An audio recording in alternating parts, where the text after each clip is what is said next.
네, 안녕하십니까. 오늘 2025년 상반기 성과보고에 참석해주신 본부장님 그 외의 모든 직원 여러분 반갑습니다. 재단본부 유진경입니다.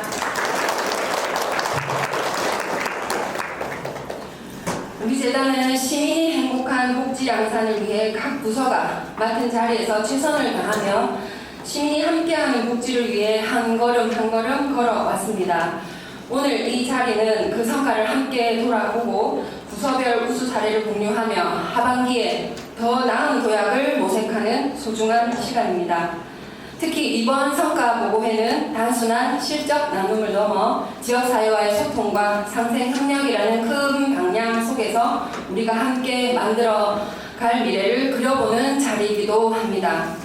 끝까지 함께 해주시고 서로의 꿈과에 따뜻한 박수를 보내주시면 감사하겠습니다. 자, 그럼 지금부터 재단본부가 먼저 성과를 보고드리고 직제순에 의해 복지관별 성과를 보고드리도록 하겠습니다. 먼저 양산시 복지재단본부의 성과를 보고드리겠습니다. 오늘 발표 내용은 25년 경영평가 결과, 그리고 26년 경영평가 지표 변경 사항, 그리고 세 번째는 3기 중장기 전략 체계에 따른 내용과 상반기 경영 성과, 그리고 새로이 만들어진 전사 KPI 상반기 성과, 마지막으로 영상 자료를 준비한 재단본부 상반기 사업 성과 및 경과입니다. 먼저 25년 경영평가 결과 요약 보고입니다. 보시는 바와 같이 평가 등급은 23년 나로 유지가 되었고요. 각 파트별로 보면 경영관리, 경영성과가 각각 나와 가 그대로 등급 유지되었습니다. 그리고 평가 결과는 보시는 바와 같이 총 12개의 지표가 있고 경영층의 리더십 등 7개의 지표가 등급 유지되었고요. 사업성과 절적성 등 2개의 지표가 등급 개선되었습니다. 다음으로 26년 경영평가 지표 변경사항에 대한 내용인데요. 크게 두 가지 방향으로 좀 변경사항이 있습니다. 행안부의 경영실적평가 제한 모델에 따른 변경사항인데요.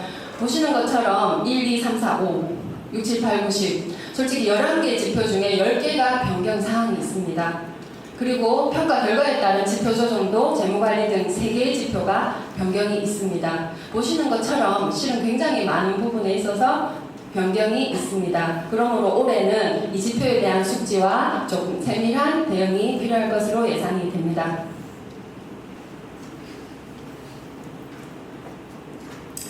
(25년) 중장기 전략 체계는 재단으로 말씀드리는 3기입니다. 관련해가지고 말씀 좀 잠깐 드리도록 하겠습니다.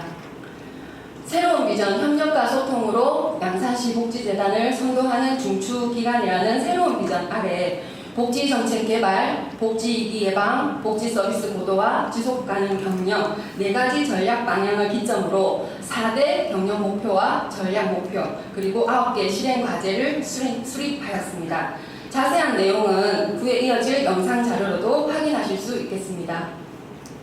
이어서 상반기 경영 성과를 분야별로 보고드리겠습니다. 먼저 양산시 복지재단의 수입 원천별 예상 규모와 이를 통한 복지재단 사업량을 가늠해 볼 수 있는 재무관리 지표입니다. 보시는 바와 같이 사업 수입에서 후원금 수입 모든 재원의 내용이 지금 예상 규모를 보시면 달성률이 기준치 대비 50%를 다 넘었고 달성을 했고, 특히 보시면 민간 부분 공모 금액이 기준치 1억 8천에 비교해서 3억 3천 굉장히 높은 185.7%를 달성하였고 24년에 매우 고무적인 성과를 달성하였습니다. 양산시 복지재단의 경우는 출연금이 없는 관계로 총 수입액이 자체 수입과 동일하고 192억 5천만 원이 총 수입액입니다. 일반 관리비에서 인건비와 경비가 행정운영 경비로 분류되어 25년 상반기 실적은 29억이었습니다. 일반 관리비 충당률은 행정운영 경비의 자체 수입액 대비 비율이고 664% 달성을 했고 최고 목표 110%를 이미 훌쩍 능가하였습니다. 그러므로 최고 목표 대비 182%를 달성하였고 조달 계약 비율은 기준치 대비 57%를 달성했고 연말까지 96.7%를 달성하는 것이 목표입니다. 직원 교육 관리는 외부, 내부 교육 각각 30시간이 목표인데 보시는 바와 같이 외부 교육은 이미 달성을 했고요. 내부 교육은 그에 비해서는 비교적 저조합니다. 지금 이미 각 부서의 직원 여러분들께서는 내부 교육 일정을 서로 공유하고 있는 것으로 압니다. 직원들이 내부 교육에 참여할 수 있도록 안내하고 계속적인 협조 당부 부탁드리겠습니다. 본부에서도 마찬가지로 하반기에 다양한 영역별 내부 교육을 마련하고 있으니 관심과 참고 부탁드리겠습니다.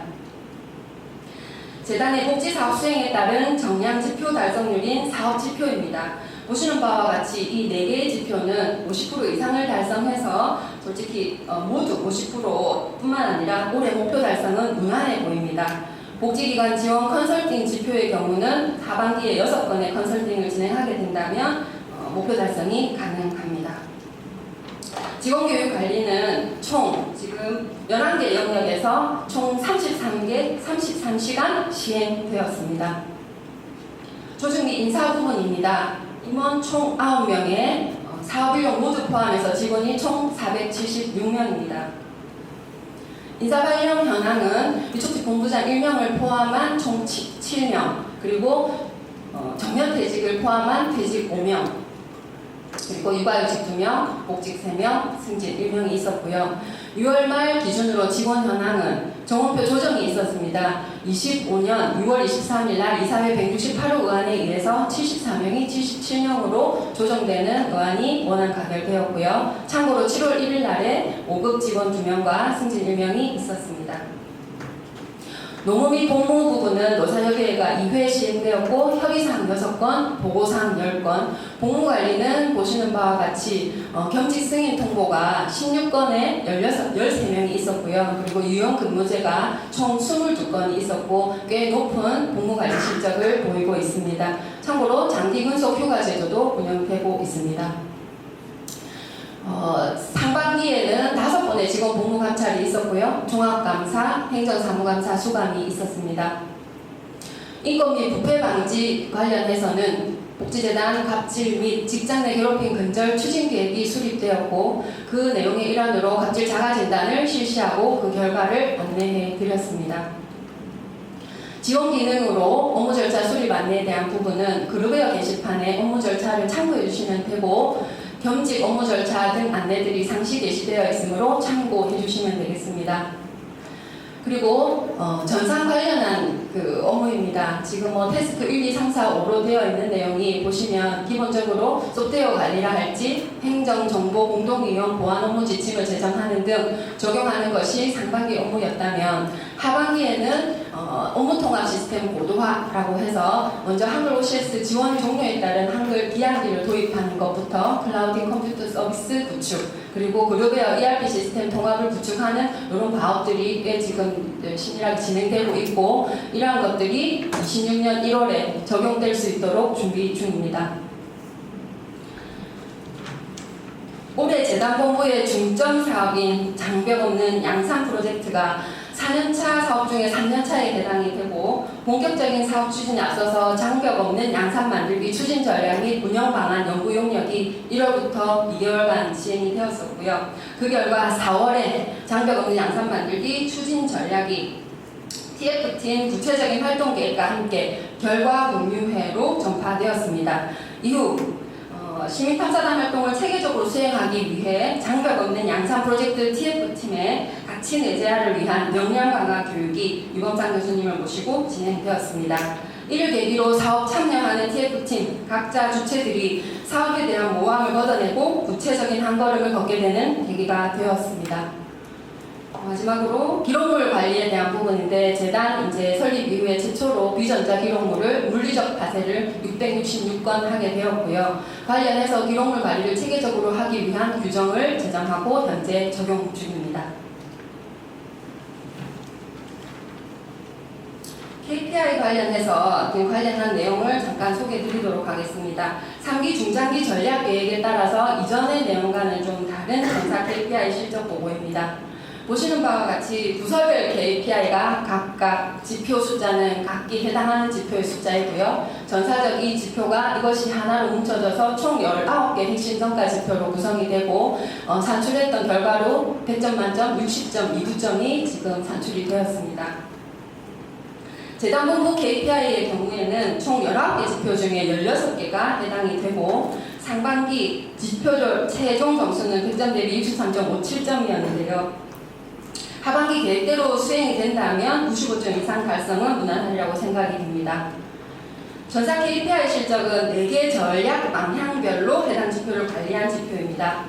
첫 번째는 복지정책 개발 전략 방향에 따라서 2개의 전략 과제, 5개의 세부 과제에 따른 5개의 KPI 지표가 전반적으로 기준 점수 대비 진총률이 오르지 않는 경향을 보이고 있고 보다 분발해서 하반기 계획을 수행해야 할 것으로 보입니다.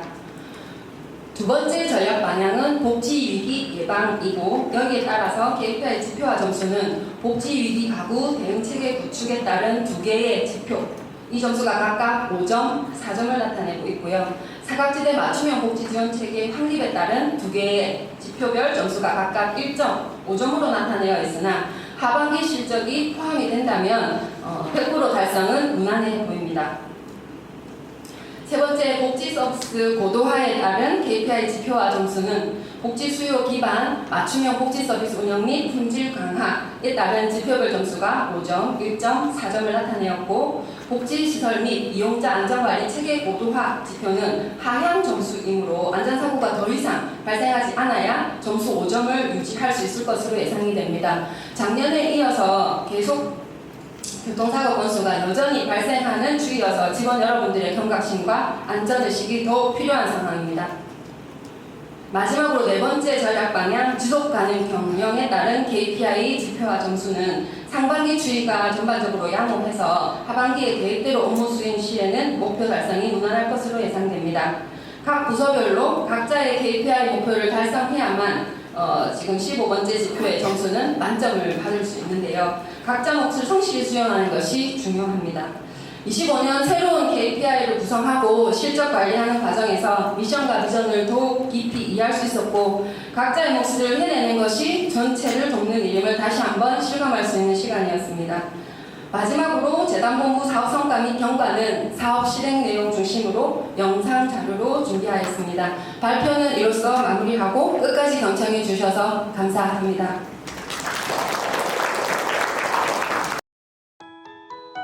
(2025년) 상반기 재단본부의 사업 및 성과 보고를 시작합니다.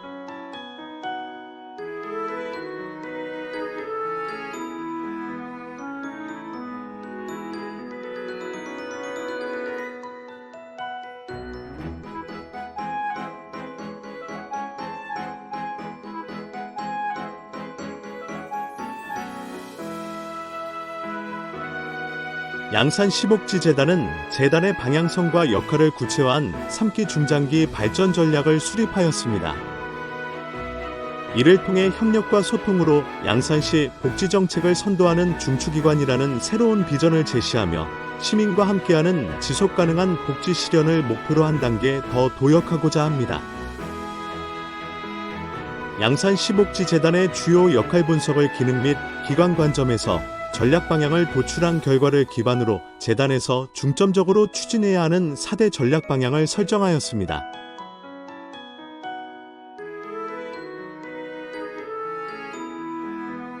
재단은 전사적 역할 모델을 기반으로 전략과제와 실행과제를 재구성하였고 시설 운영을 넘어 다각적인 복지정책 추진을 위해 4대 전략 목표와 9대 전략과제로 새롭게 개편하였습니다.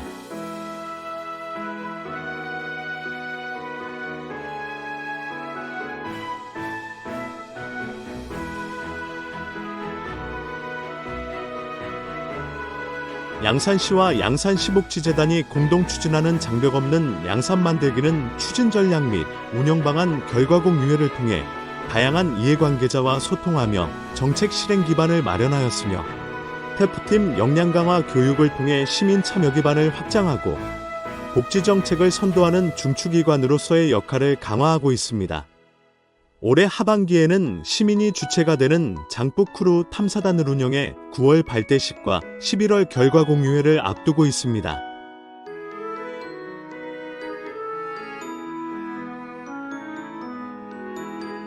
양산 시복지재단은 창립 10주년을 맞아 지난 10년간 함께해온 직원들에게 감사의 마음을 전하고자 운영시설을 방문하여 직원 격려와 사기 진작의 시간을 가졌습니다.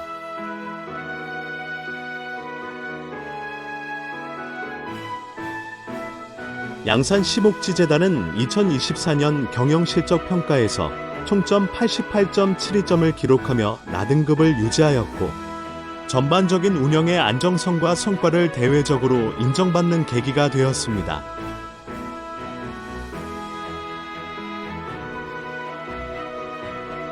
(2025년) 기부금품 수입 현황. 양산 시복지재단의 2025년 상반기 재단본부 기부금품 모금 현황은 5억 1,800만여 원으로 연평균 대비 약 71% 수준에 해당됩니다. 운영시설 기부금품 수입 현황을 살펴보겠습니다. 현재 일부 운영시설은 절반 이상을 달성했으며 하반기 활동을 통해 전반적인 목표 달성이 기대됩니다. 양산 시복지재단의 2025년 상반기 기부금 수입 현황은 3억 7,300여만 원으로 연평균 대비 61% 수준에 해당됩니다. 기부물품 수입 현황을 살펴보겠습니다. 2022부터 2025년 상반기까지 기부물품 수입 현황을 확인하실 수 있으며 2025년 상반기 현황은 연평균 대비 68%로 활발히 활동을 이어가고 있습니다. 2025년 기부물품 나눔 현황. 2025년 상반기 기부물품 나눔 현황은 기부물품 수입 증가에 따라 연평균 대비 96% 증가 추세를 보이고 있습니다. 재단본부는 기부금품 수입 대비 나눔은 약 100.4%이며 운영시설은 다음과 같이 수입 대비 평균 약 66.9%의 나눔 활동을 완료하였습니다.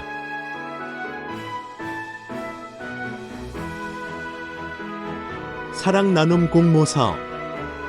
저소득층 복지사각지대 취약계층 대상 프로그램 제안과 지역사회 문제해결 완화를 위한 공모사업을 신청받아 사회복지시설 등 6개소를 선정하여 총 3천여만 원을 지원하였습니다.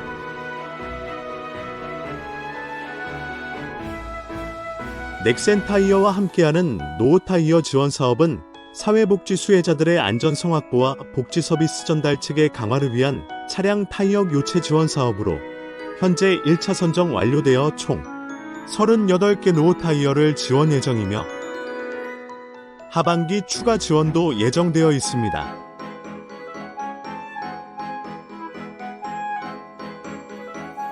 양산 시복지재단은 취약계층의 의료 접근성 향상을 위해 누리보듬 병원동행 서비스 지원 사업을 추진하였으며 총 8개소 22세대에 약 210만 원을 지원하였습니다. 우리 동네 행복드림 개인 지원 사업. 경남사회복지공동모금회 협약 사업으로 위기 상황에 처하여 도움이 필요한 복지사각지대 가구에 상반기 총 8,900여만 원을 지원하였습니다. 현물 나눔 현황. 2025년 상반기 현물 나눔은 사회복지시설 등 188개소 기관에 총 3억 5천여만 원 상당의 후원품 나눔을 완료하였습니다.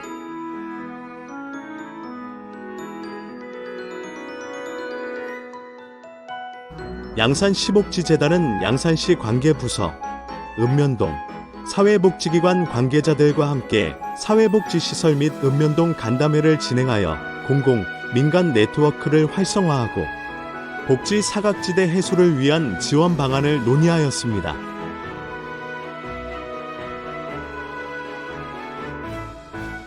사회복지 종사자 역량 강화 교육으로 사회적 처방과 지역사회 자원 활용 주제의 강의를 실시하였으며 사회적 처방의 개념과 지역 자원 활용에 대한 이해를 통해 사회복지사의 역할을 재조명하는 시간을 가졌습니다.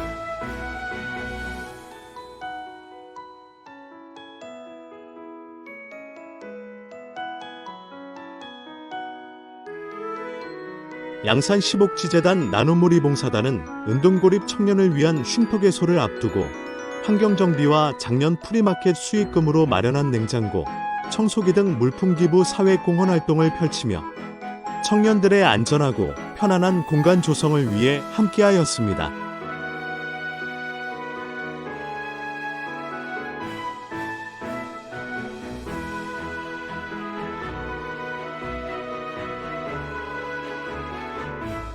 양산 시복지재단의 복지관 5개소를 대상으로 여름철 집중 안전점검을 실시하였으며 총 16건의 개선 권고사항이 도출되어 전년 대비 55.6% 감소한 성과를 보였습니다.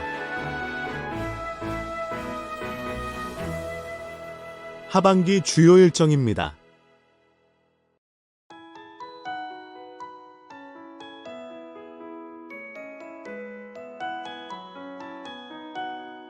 지난 10년 함께 걸어온 모든 직원 여러분의 땀과 헌신이 오늘의 재단을 만들었습니다. 10년의 발걸음을 함께 해주신 직원 여러분께 깊은 감사를 드리며 앞으로도 함께 복지양산의 미래를 만들어 가겠습니다.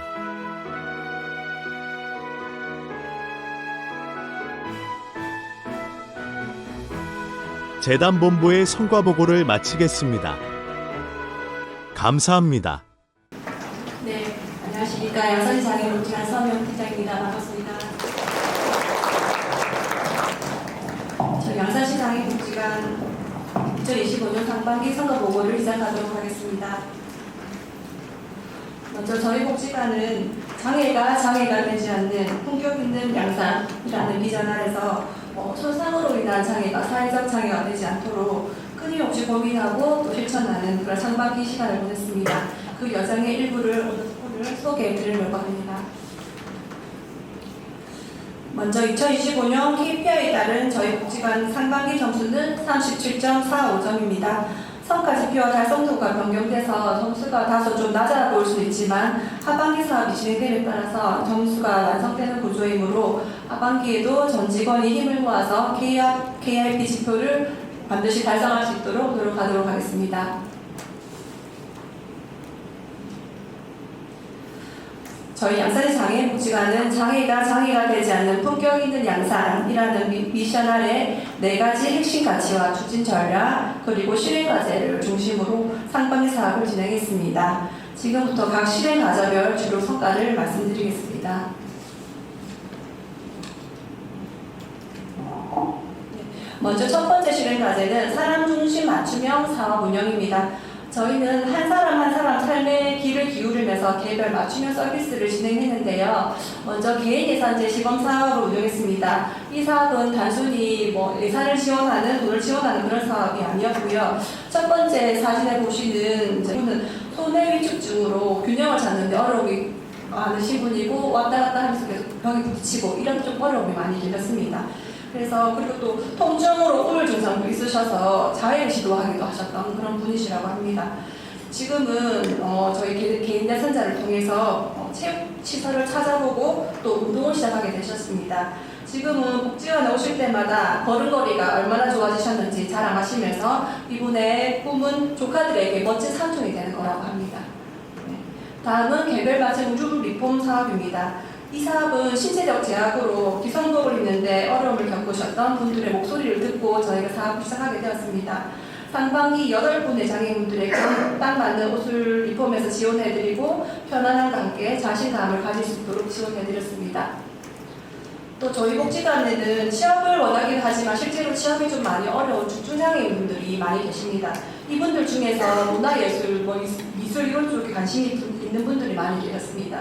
그분들의 일자리를 만들기 위해서 저희는 양산무산대병원에 장애인 일자리, 장애인 미술 직무 채용을 제안을 했고 병원에서 이를 받아들여서 총 7명이 취업에 성공하셨고 매일 즐겁게 오셔가지고 출근해서 미술 활동도 하시고 월급을 받으셔가지고는 간식을 사서 서로 나눠 먹기도 하고 저희 직원들한테 음료수 한 번씩 돌리시기도 하고 그렇게 하고 활동을 하고 계십니다. 네. 다음은 저희 두 번째 실행까지 일상과 마을 디자인입니다. 장애인과 비장애인이 함께 어우러져서 살아가는 보통의 삶을 만드는 것은 저희 복지관의 또 다른 중요한 목표입니다.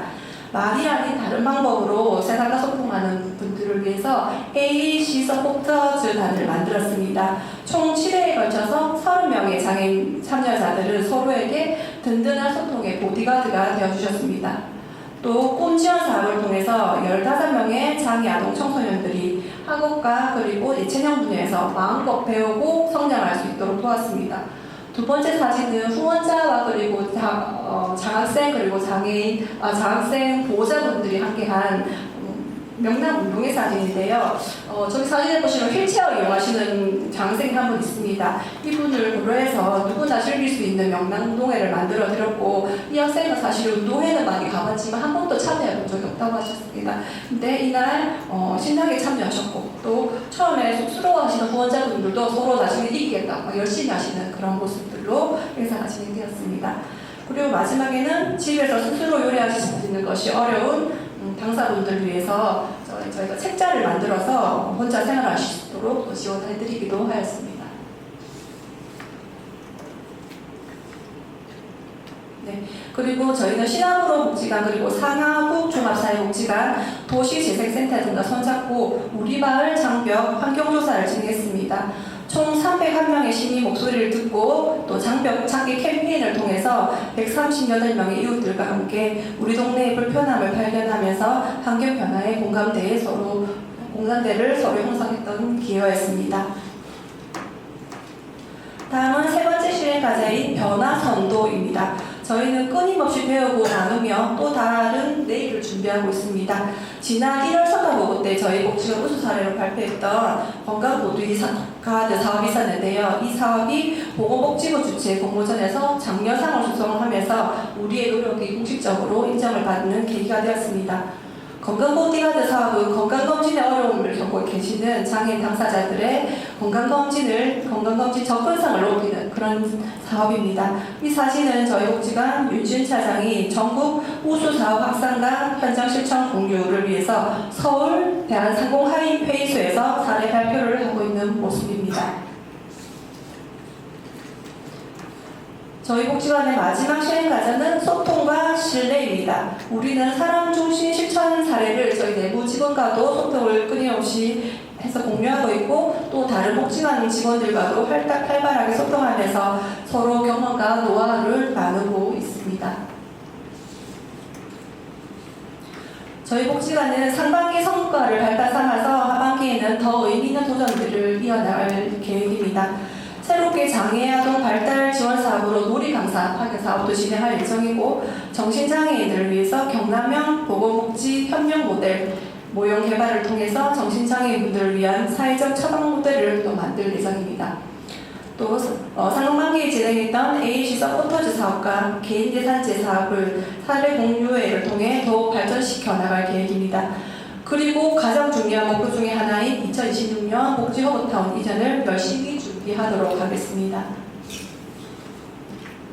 네, 이 모든 성과는 쉼없이 달려온 저희 단장님과 모든 직원들의 노력 덕분이라고 생각합니다. 상반기 동안 모두 고생 너무 많으셨고요. 하반기에도 힘을 모아 장애인 당사자들이 지역에서 잘 살아가실 수 있도록 또 더 좋은 양산을 만들어 나가는데 최선을 다하도록 하겠습니다. 감사합니다.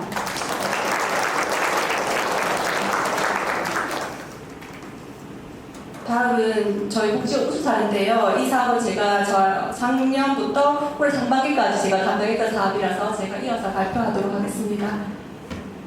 네, 사업은 장애인 개별 맞춤 의료 리폼 사업입니다. 사람의 생존에 필수적인 세 가지가 있죠. 무엇일까요? 그죠? 의식 주겠죠, 그죠? 그 중에 제일 첫 번째 덕목인 의, 바로 옷에 관한 이야기를 저희는 해보려고 합니다. 이 사업은 단순한 옷 수선이 아니고 옷의에 편안할 미를 더해서 누군가의 삶을 변화시키는 의미 더하기 사업에 대한 이야기입니다. 여러분들은 옷을 어떤 기준으로 구입을 하시나요? 이쁘고 나에게 맞고 멋있고 이런 옷들을 대부분 구입하실 거라고 생각을 하고 있습니다. 하지만 저희 장애인분들 중에서는 신체적 변형 또는 운동 기능들이 떨어져서 기성복을 입기조차 힘든 분들이 계십니다. 옷 입는 어려움 때문에 외출을 포기하시기도 하고 또 사회와 단절되기도 하십니다. 또 비장애인의 신체에 맞춰서 제작된 기성복은 또 하나의 장애로 작용하기도 하고요. 또 어렵게 옷을 사더라도 몸에 맞지 않아서 수선이 필요하고 또 그 비용은 또 다른 경제적 부담이 되고 있는 것이 현실입니다. 네, 이 불편한 진실에 대해서 저희는 당사자분들의 목소리를 직접 들어봤습니다. 전신경직 병변을 가지고 계신 분께서는 매일 옷을 입는 것이 전쟁이에요. 몸이 경직돼서 옷 입다가 힘들어 외출을 포기할 때도 많습니다. 라고 하시고 또 두 번째 소아마비 후 척추 후굴의 불편을 겪고 계시는 한님은 기성복은 제 몸에 맞는 게 거의 없어요. 등 쪽이 튀어나와서 옷을 입으면 늘 불편하고 맞는 셔츠를 맞추는 비용도 만만치 않습니다. 라고 하셨습니다. 또 마지막에 발달장애를 가지신 정님께서는 모자분께서는 바지에 달린 후크나 단추 채우기가 너무 복잡해서 혼자 하기가 너무 힘듭니다. 라고 어머니가 호소를 하셨습니다. 이러한 목소리에 저희는 귀를 기울여서 리폼이 단순한 옷수선이 아닌 삶의 개선이라는 방향을 잡았습니다. 몸에 꼭 맞는 옷을 입으며 자존감을 되찾고 또 옷에 대한 부담 없이 사회 참여를 확대하며 일상생활의 불편을 최소화하는 것, 이게 바로 우리 사업의 목표였습니다. 의미 더하기 사업은 옷의 편안함을 더하고 또 단순한 옷을 넘어서 의미를 더하기 위해서 2024년부터 저희가 사업을 진행하고 있고요.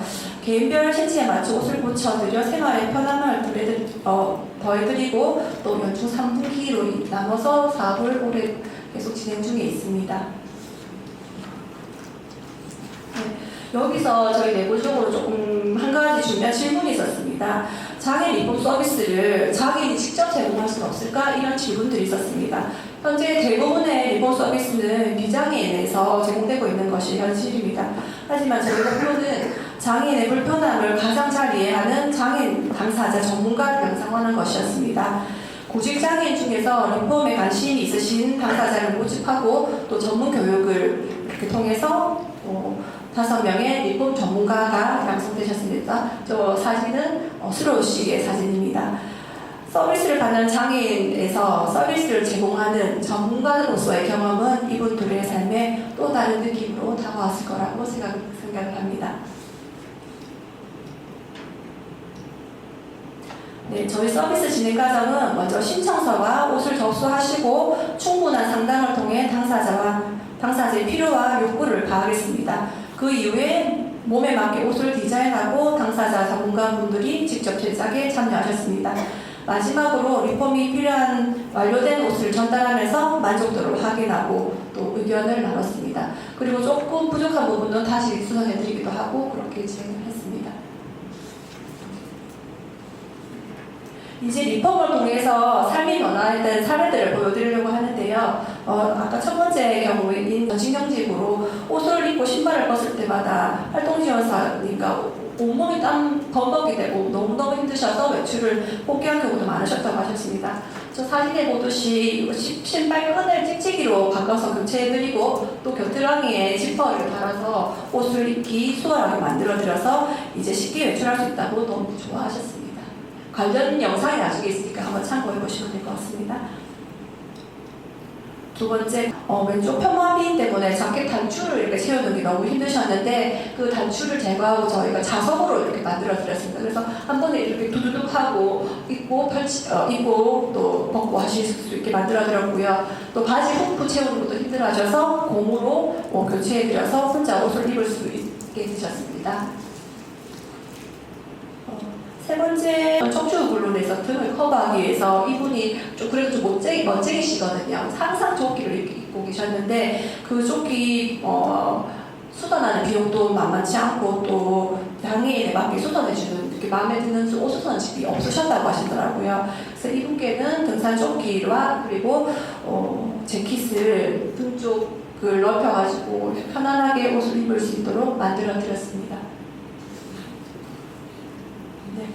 이분은 시각장애가 있으신 분인데요. 이분은 되게 꽃을 좋아하시는 분이셨어요. 근데 시각장애다 보니까 이제 꽃을 이렇게 손으로만 더듬어서 어떤 옷인지 구분하기 쉽지 않으셔서 그 옷마다 다른 꽃장소를 놔들여서 자기가 원하는 옷을 입을 수 있도록 이렇게 해드렸고, 또 시각장애인 분들은 주머니에 넣은 소지품들이 흘러내리는 경우가 많다고 하시더라고요. 그래서 저기 지퍼를 저렇게 부착해서 편리하게 옷을 입으실 수 있도록 지원을 해드렸습니다. 마지막 내려견을 가신 분께는 정장 자켓을 아예 두 조각으로 저렇게 나눠서 옷을 입고 벗고 입기 쉽게 이렇게 만들어 드렸습니다. 이런 노력은 만족도 조사 결과 높은 만족도를 보였습니다.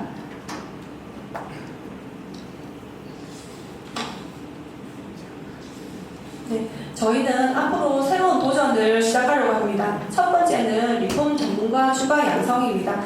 더 많은 당사자분들이 전문가가 돼서 또 더 많은 분들께 서비스를 제공하고 또 나아가서 이분들의 경제적 자리가 발판이 되었으면 하는 바람이 있습니다. 그리고 두 번째는 리폼 무료 패션쇼입니다. 저 사진에 보듯이 리폼한 옷을 입고 또 당사자들이 직접 모델이 돼서 런웨이를 걷고 옷을 통해 당당한 자신감을 보여드리는 모습을 저희는 꿈꾸고 있습니다. 네, 깊은 옷을 입는 것이 더 이상 전쟁이 아니고 즐거움이라고 말하십니다. 말씀드린 그 리폼 사업이 너무 만족해 하신다고 하시면서 이 사업이 많이 홍보돼서 여러 당사자분들이 서비스를 이용하시면 좋겠다고 하시면서 저희와 함께 홍보 영상을 만드셨거든요. 그 영상 한번 보면서 마무리하도록 하겠습니다. 감사합니다.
지역을 잇다 사람을 잇다 연결된 통상종합사회복지관 2025년 상반기 성과보고회를 시작하겠습니다. 목차 순서대로 발표드릴 수 있도록 하겠습니다. 네, 우선 1번 KPI 상반기 실적입니다. 통상종합사회복지관은 재단의 4대 경례 목표와 4대 전략 목표를 중심으로 8개의 전략 과제와 12개의 세부 과제를 수행하였습니다. 세부 과제 실행한 실적을 보시면 첫 번째로 지역사회 6개 단체와 MOU를 체결하였으며 7개 단체와 협력하여 7개 연계 사업을 진행하며 목표를 초과 달성하였습니다. 후원 실적은 목표 대비 33.63%로 다소 저조한 편인데 이 분석을 해본 결과 현물에 대한 후원이 감소한 부분을 확인하였습니다. 이에 따라서 하반기에는 후원 아이템들을 개발하여 후원 활성화를 위한 방법을 모색하고자 합니다. 복지 서비스 제공 실적은 목표 대비 52.57%를 달성하고 있으며 안전사고는 벌써 한 건을 해서 100%를 달성했습니다. 여기에는 안전사고가 없도록 유의하도록 하겠습니다. 네, 이 100%가 좋은 게 아니고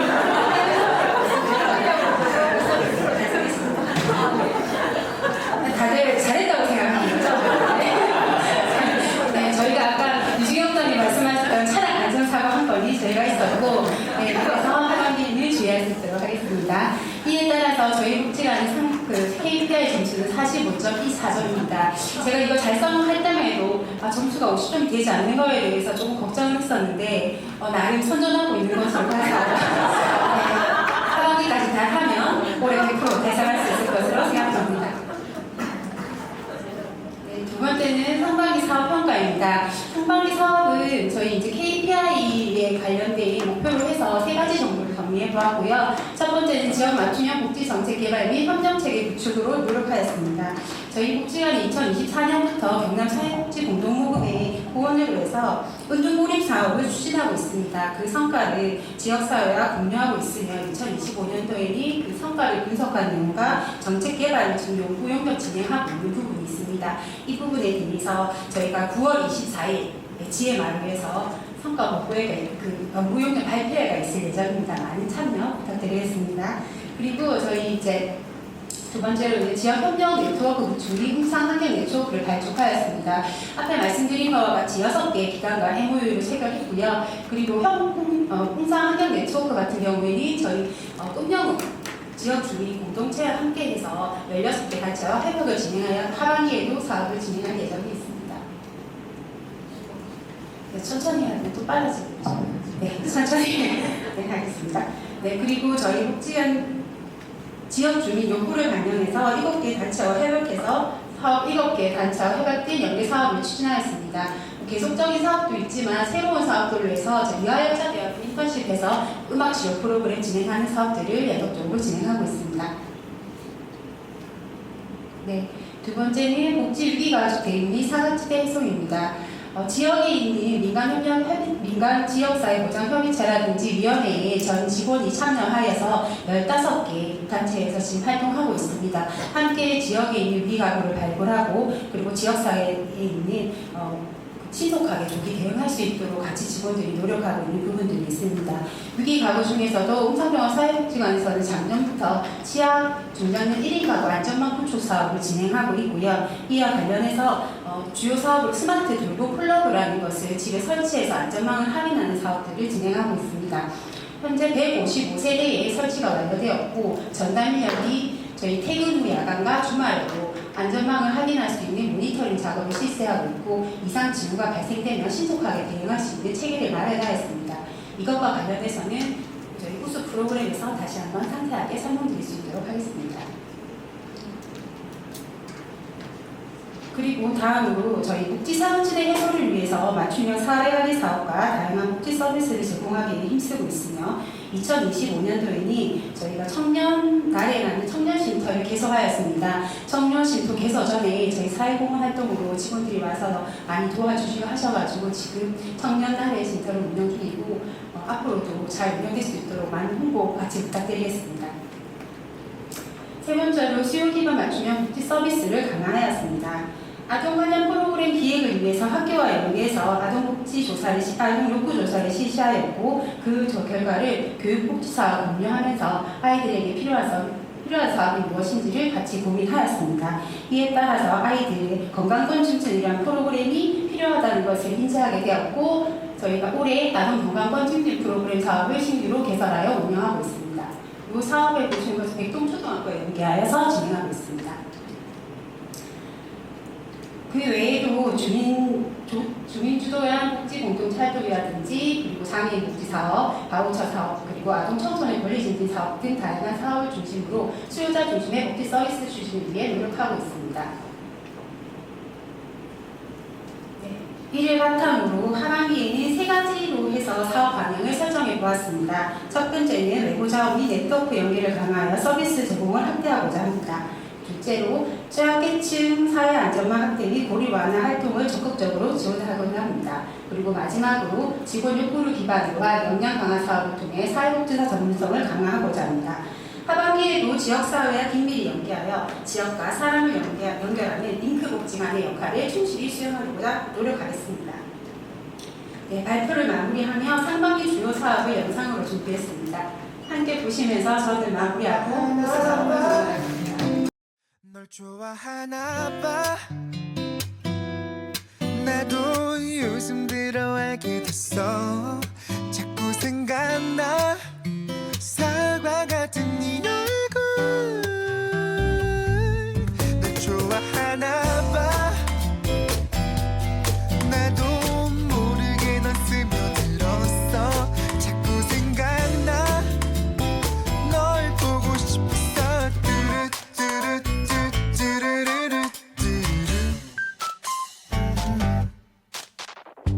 행복해 널 좋아하는 기분이란 거 나를 좋아하는 너에게 정말로 고마워 너를 볼 때마다 난 내 맘에 봄이 왔단 게 느껴져 내 맘을 받아줘 넌 이미 갖고 있겠지만 좋아하나 봐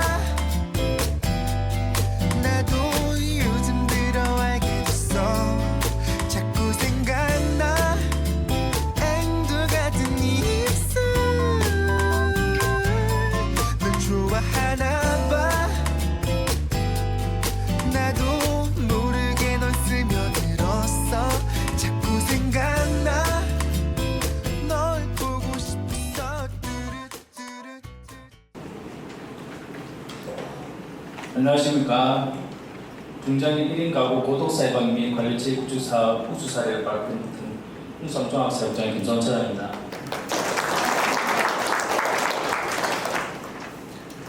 발표 순서는 목차를 참고해 주시기 바랍니다. 대한민국 중장 1인 가구에서 키워드 살펴보면 고독, 사회와의 간접, 자살 이런 여러 가지 요소가 발견되고 있습니다. 양산시에서는 이런 1인 가구 중장년층 고독사 예방을 위해서 2023년 스마트 교본 블록 사업을 공모 사업으로 하였고 웅산종합사회복지관에서 선정되어 2023년 4월부터 중장년 1인 가구의 고독사 예방을 위해서 2025년 3년차 프로그램을 하고 있습니다. 본 사업의 이용 대상은 만 40세 이상 64세 이하 중장년 1인 가구이며 2025년 올해에는 고독사 예방 및 관리 체계 구축 사업으로 사업명을 변경하고 사업을 확대 진행하고 있습니다. 사업 소개를 하겠습니다. 스마트 도박 블로그 사업입니다. 중장 1인 가구 스마트 세대에 플러그를 설치해서 전력량 및 조도 변화를 모니터링하고 안전 확인 그리고 긴급 상황 시 대처 그리고 사후 조치를 통해서 진행하고 있으며 특히 지역 유관기관 네트워크를 통해서 이용자 안전망 구축에 노력하고 있습니다. 두 번째 주거환경 개선 지원 사업입니다. 작년 2014년 하반기 때 시범 사업으로 진행하였고 주거환경 제공과 주거환경 조성 그리고 주택 개보수를 통한 경제적 부담을 완화시켰습니다. 특히 2024년 작년 하반기에 때 뉴스 세대를 대상으로 도배장판과 싱크대 교체 그리고 방역을 지원하였습니다. 고독사 유품 정리 사업입니다. 이용자 중 무연고 사망자 발생 시 유품 정리를 통해서 1인 가구 고독사에 대한 전문가 입체를 통해 가지고 유품 정리와 고행의 존엄성을 지키며 삶을 마무리하는 사업입니다. 올해나 장기이 발생하지 않아서 진행되지 않았습니다. 1인 가구 자조 모임입니다. 사회적 관계 확대, 소통 및 지지체계 형성 도모, 자립심 및 자율관리 능력 향상을 통해 진행되었고 작년에도 시범사업으로 진행되었습니다. 작년 13명 대상으로 6회 요리 활동을 진행되었고 만족도가 매우 높게 진행되었습니다. 세부 사업입니다. 플러그 설치 절차를 보겠습니다. 기초 상담, 서비스 공유 및 계약, 체크리스트 작성, 안내 및 설치, 비상계 음악하기 이렇게 진행되고 있습니다. 위험금 분류를 보겠습니다. 1인 가구 체크리스트를 통해 가지고 일반분, 위험분, 고위험분 3개로 나눠서 진행하고 있습니다. 일반분 같은 경우에는 50시간이 되면 알람이 울리고 위험분 같은 경우는 36시간, 고위험분은 24시간 안에 질량이나 조도가 감지되지 않으면 이렇게 알람이 울리게 되어 있습니다. 시스템을 보시겠습니다. 이거는 KT CS하고 연계돼서 진행하고 있는 홈페이지입니다. 보시면 핸드폰이나 PC로도 이렇게 외부로 볼 수 있는 상황입니다. 앞전에 말씀드린 전력량, 사용량과 조도 변화량 이렇게 개별적으로 확인할 수 있습니다. 긴급상 발생 시 대처 절차입니다. 순서대로 보시면 참고하시기 바라겠습니다. 실제 긴급상황 사례 중심으로 발표하겠습니다. 첫 번째, 이땡땡님은 일반분이고 만 44세입니다. 2023년 5월 중앙동 행정복지센터에서 의뢰되었고 보육원 출신으로 사회적 능력만이 부재하였습니다. 건강이 비교적 양호하였고 중증 질환이나 정신 질환이 없었고 1인 하루 주기량이 4병에서 5병 정도로 알코올리즘을 가지고 있었습니다. 10년째 예술 생활 중이어서 주거 환경이 매우 불안하였습니다. 담당자가 주거 환경 관련해서 LH 신청을 하였으나 본인이 지역 환경이 변화에 대해서 많이 거부감이 있어서 신청 진행이 못 되고 있었습니다. 알코올 중독 등 생활 상태에서 취약성이 인정되어 스마트폰 돌봄 설치가 선정되었고 일반분으로 분류되었습니다.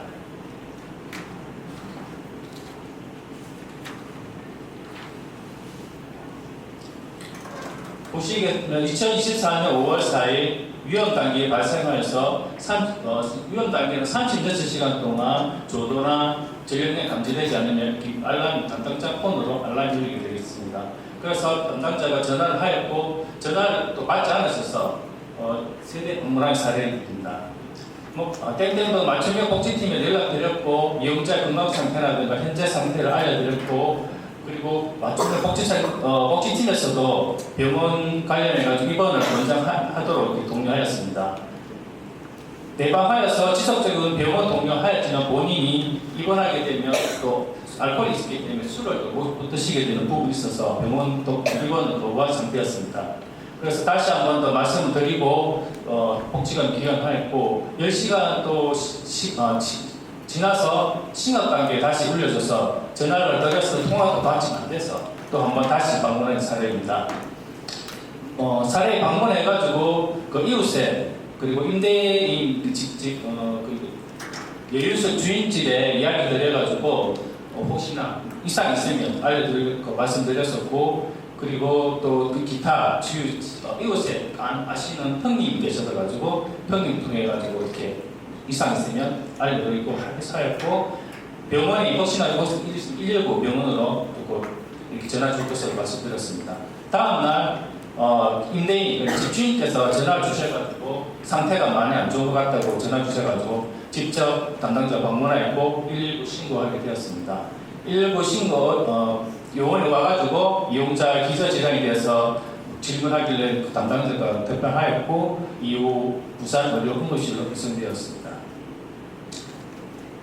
두 번째 케이스입니다. 김땡땡 군입니다. 위험군이고 만 62세입니다. 2023년 9월 주민센터 지역과 통합사례 관리팀 분류되었고 10년 전 무면 사업 추진으로 실패 경험이 될 수 있습니다. 경제적 취약으로 기초생활수급 판정을 받으셨고 우울증, 천식, 당뇨, 고혈압 질병을 가지고 있었습니다. 이분 같은 경우는 부산에 사시다가 양산에 오신 지 얼마 안 돼서 비공식적 자원이 좀 연결망이 좀 부족한 상태였습니다. 사회적 관계 정도와 생각 실패를 봤을 때 취약성 인정되어서 스마트폰 블로그 설치 분류되었고 체크리스트 검사 결과 위험군으로 분류되었습니다.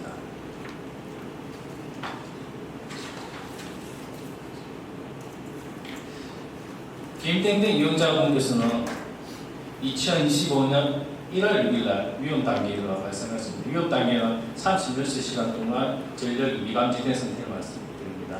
위험 단계를 통해 가지고 담당자 폰으로 알람이 와가지고 세대 방문하게 되었고 이분 같은 경우도 전화 연락이 통화가 잘 안 돼서 세대 방문하게 되었습니다. 세대 방문을 하여서 인기책이나 이렇게 안부는 확인은 되었지만 본인이 좀 문을 여는 걸 거부하셔가지고 그날 당일에는 이렇게 들어가 보지 못하였습니다. 그 다음날 본인 이용자분께서 직접 복지관 담당자 폰으로 전화를 주셔가지고 전화기가 바뀌었는데 잘 안 된다. 오늘은 무슨 요일인지 또 두서없이 횡설수설하시는 모습을 좀 보였습니다. 담당자가 이용자 이용하고 있는 일상돌봄 지원 담당 쪽으로 연락해서 혹시나 내일 방문하게 되면 이용자의 건강 상태를 좀 체크해 달라고 말씀드렸습니다. 다음날 담당자가 한번 위험 단계가 넘어가는 신호를 감지하고 또다시 이제 그 입장 돌봄 지원 담당자한테 문의한 결과 통화가 되지 않아서 일상 담당 동물자도 이렇게 방문을 못했다고 하였습니다. 그래서 직접 담당자를 한번 찾아갔는데 방 앞에 또 밑반찬 발견됐고 방치된 채로 발견됐고 출입도 이렇게 가서 인기층 확인이 되는데 열어주지 않은 상태였습니다. 그래서 땡땡땡 맞춤형 복지센터 팀 쪽에 연락드리니까 직접 오셨고 또 여기 비밀번호 부분에 대해서는 조금 복지 지원팀에서 확인해 주셔가지고 임대인 통해 확인을 해서 일단 현관문 개방하고 들어간 상태입니다. 들어가서 보니까 그 부분이 좀 의식은 좀 희명이 계시지만 또 상의나 이런 쪽은 좀 타협되어 있었고 집에는 또 물이 떨어져 있는 상태였습니다. 그래서 조금 위급 상태라고 판단되었고 또 거동이 혼자 가능하신지 물어보는데 거동이 힘들다고 하셔서 119로 신고하는 상태입니다. 그래서 119 구급차가 와가지고 이분에 대해서 기저질환이나 현장 상황을 담당자 설명드렸고 양산 부산대병원 응급실로 이송된 사례였습니다.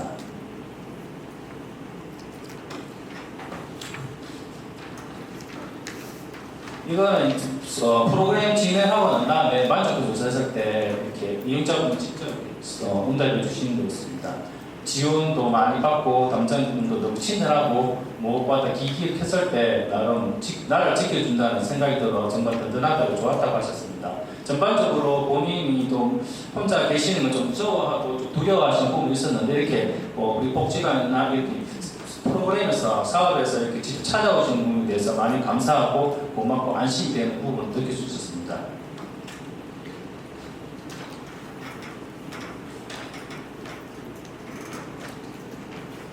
끝으로 이렇게 2023년부터 사업이 진행되었습니다. 스마트 사업 이름으로 진행되었고 처음 2023년도에 진행할 때 이정기 차장님 좀 많이 고생을 하셨습니다. 예. 그리고 그 이후로 또 긍정주의 고생 좀 하셨고 지금 이제 제가 담당하고 있는데요. 사업이 이렇게 진행하면서 점점 확대되고 있어서 무엇보다 감사하다고 말씀드리고 무엇보다도 실질적으로 담당하고 계신 조종현 선생님께서도 이렇게 자리를 통해서 감사 인사를 하면서 마치도록 하겠습니다. 이상입니다. 예, 반갑습니다. 양산시민복지관 전소원입니다.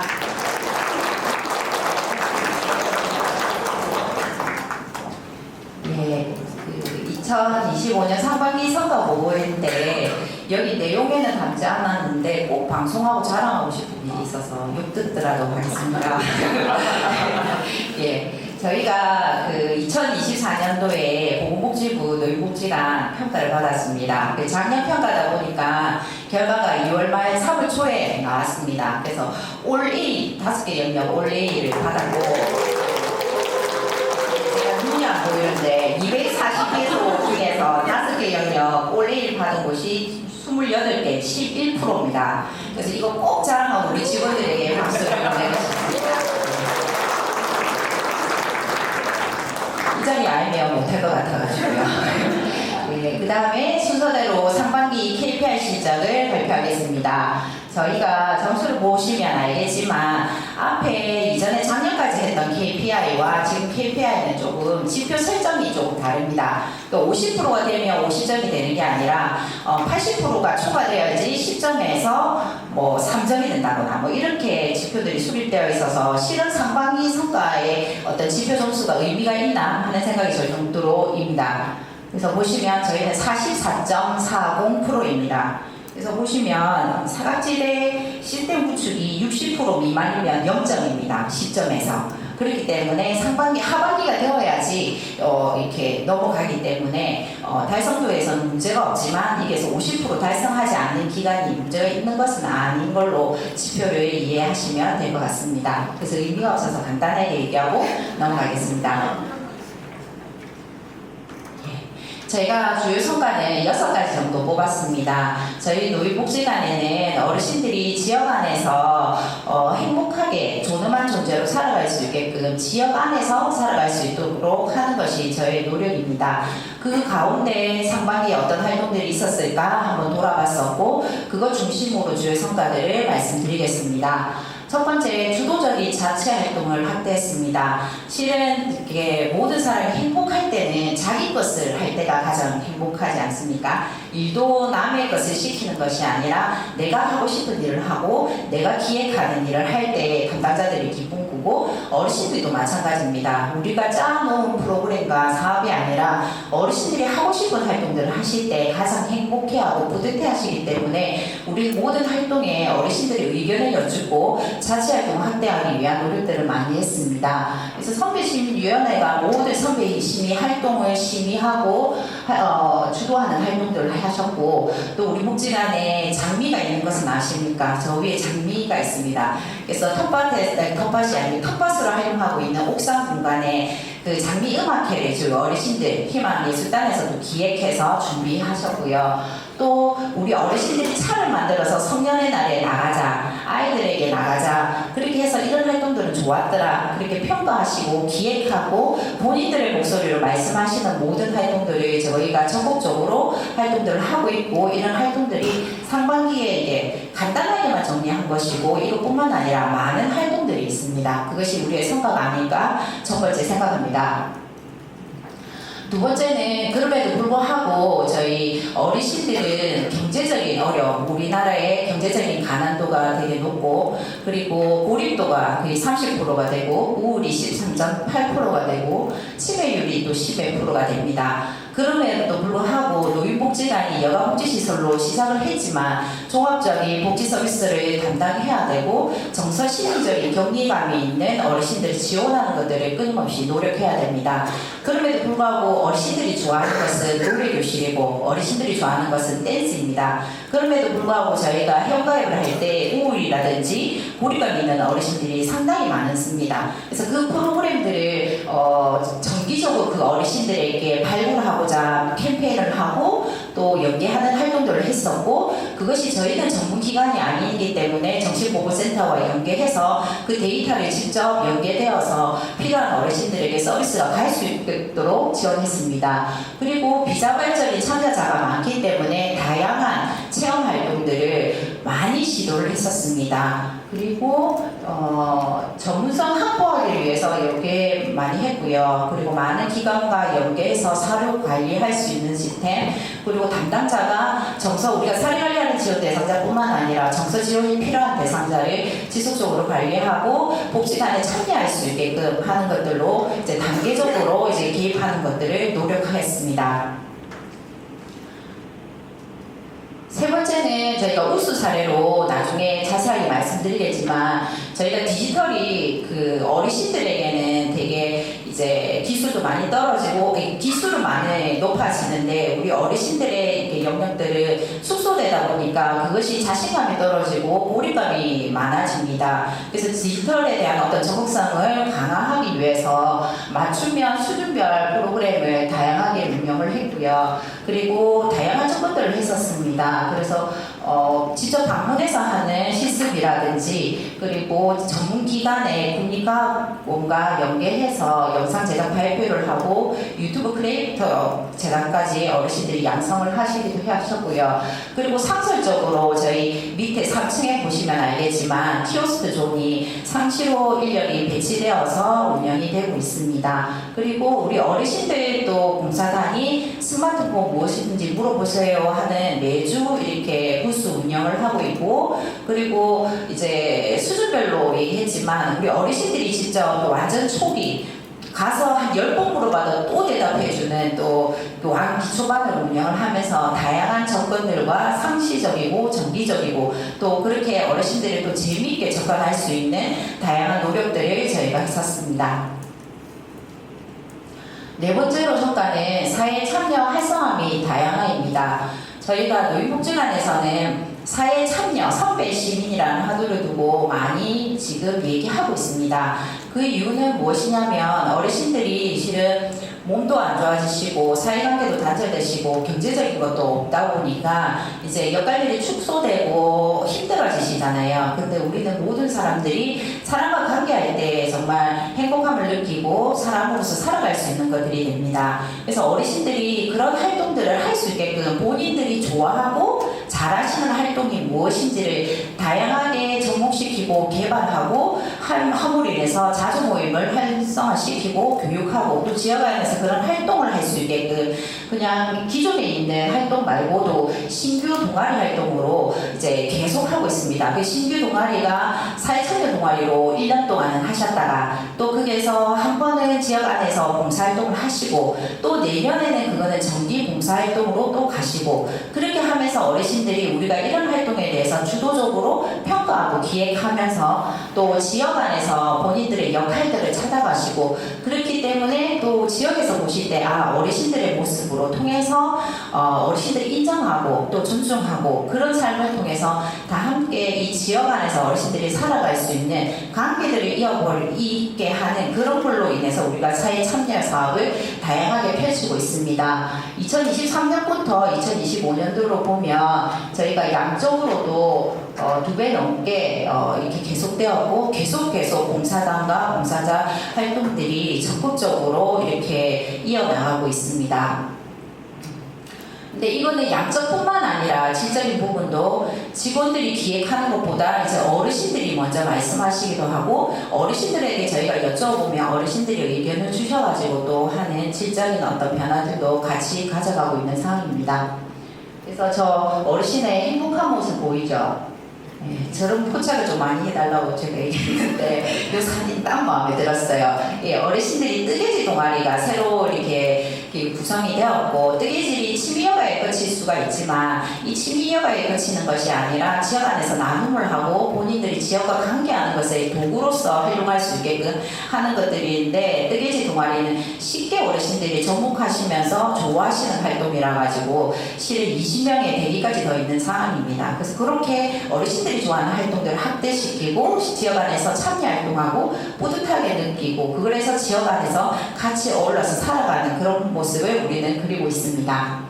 그리고 지역과 함께하는 캠페인들을 다양하게 해서 9회 정도 저희가 상반기에 운영을 했고요.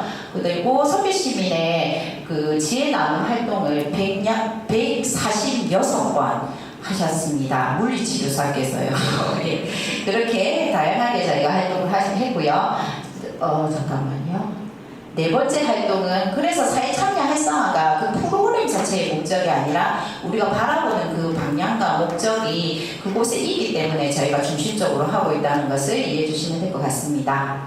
다섯 번째 성과는 저희가 복지지원 네트워크를 강화했습니다. 실은 저희 복지관에 간장님 포함해서 조리사 포함해서 전체 15명입니다. 그죠? 그리고 예산도 마찬가지고 공간도 실은 회원이 6,000명이 넘는데 이 작은 공간에서 어르신들이 하는 것에 많은 한계들이 있습니다. 그렇기 때문에 지역사회에 많은 네트워크를 강화하고 함께 네트워크되었던 것들을 2개, 3개 이렇게 늘어서 하는 활동들을 다양하게 하고 있습니다. 그래서 지속가능한 서비스와 전문성이 있는 그것 그리고 공간에 대해서 이제 직원들은 이제 우리 복지관에서는 이제 발이 벌써 터졌어요. 그렇기 때문에 중간중간에 나가가지고 할 수 있는 곳이 없을까를 모색하고 있고 그것들이 확대하고 되어 있는 상황입니다. 그리고 다양한 서비스를 공동 추진함으로 인해서 전문성과 시너지 효과를 가지고 있고요. 저희 옆에 저희 연계기관 연담 간담회 하는 모습이 보이죠. 저희 목화당에서 저희 4개의 기관이 또 모여서 어르신들에게 어떻게 또 아이들과 함께 어떻게 할 것인지에 대한 것들을 모색하는 사진입니다. 마지막 성과는 6번째는 제가 말하는 말의 흐름은 다 비슷할 것입니다. 세대 통합과 통합을 위해서 저희는 노력합니다. 왜냐하면 어르신은 혼자 살아갈 수 없고 지역 안에서 아이들과 그리고 지역 주민들과 지역 안에서 다양한 관계들을 할 때 어르신 다음으로 살아갈 수 있다고 생각합니다. 그래서 어르신들만의 활동도 물론 중요하지만 아이들과 활동하고 주민들과 활동하는 것들을 다양히 했었습니다. 그래서 10주년 행사 때도 저렇게 대형 도미노를 1, 2, 3세대가 함께하는 프로젝트를 진행을 했었고요. 그리고 세계 공감의 날에 또 어르신들이 또 찾아가서 하는 활동들, 어르신들이 지역아동센터에 찾아가고 그 동과학기술대에 찾아가고 또 어린이집에 찾아가고 그리고 아이들이 저희 복지관에 오고 또 초등학교에서 저희 복지관에 오셔서 하는 활동들 많은 활동들을 통해서 어르신들이 함께 살아감으로 인해서 인간으로서 존엄한 것들을 느끼고 행복함을 누릴 수 있는 그런 복지관으로 저희가 상반기 때 직원들과 달려왔습니다. 그래서 이게 이제 제가 정리한 6가지의 성과로 많은 활동이 있었지만 우리가 바라보는 목적과 방향에 따라서 간단하게 요약을 했습니다. 저희는 어르신들이 지역 안에 사시는 그곳에서 복지관 안에서뿐만 아니라 지역에서 어르신 인간으로서의 존엄하고 행복하게 살아가는 것들을 양산시민복지관이 함께 합니다. 그리고 그렇게 함께 달려준 직원과 모든 자원봉사자, 후원자 모든 분들에게 감사를 드리며 감사합니다.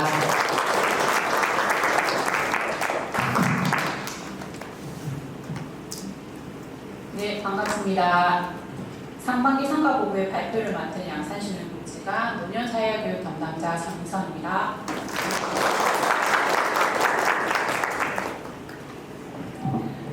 그동안 노년사회교육 담당자로서 다양한 프로그램을 기획하고 진행해 오면서 매년 이용자분들에게 어떤 도움이 가장 필요할까 고민을 해왔는데요. 올해는 저희 양산시민복지관을 이용하시는 어르신들의 니즈가 가장 많은 디지털 교육을 선택해서 중점적으로 교육 사업을 진행해 왔습니다.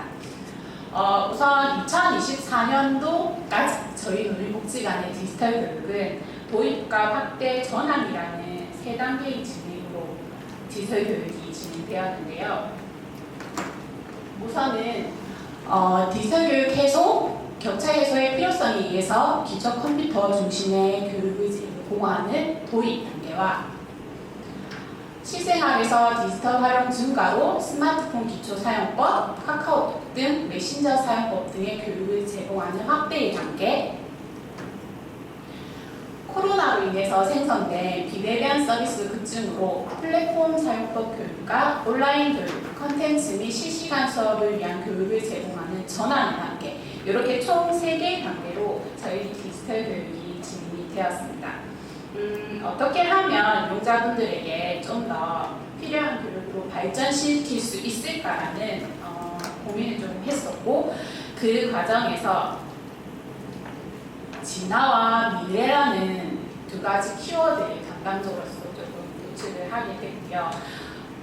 여기 보시면 우선 진화라는 단계는 AI 기반의 기술 교육을 제공하는 것, 미래의 단계는 수동적 학습자에서 능동적인 지식 전달자로 고령층의 디지털 교육 참여가 단순한 교육의 수혜자를 넘어 교육 콘텐츠의 생산자로 실천적 리더로서 교육을 할 수 있는 미래의 단계, 이렇게 2가지의 단계를 만들었습니다.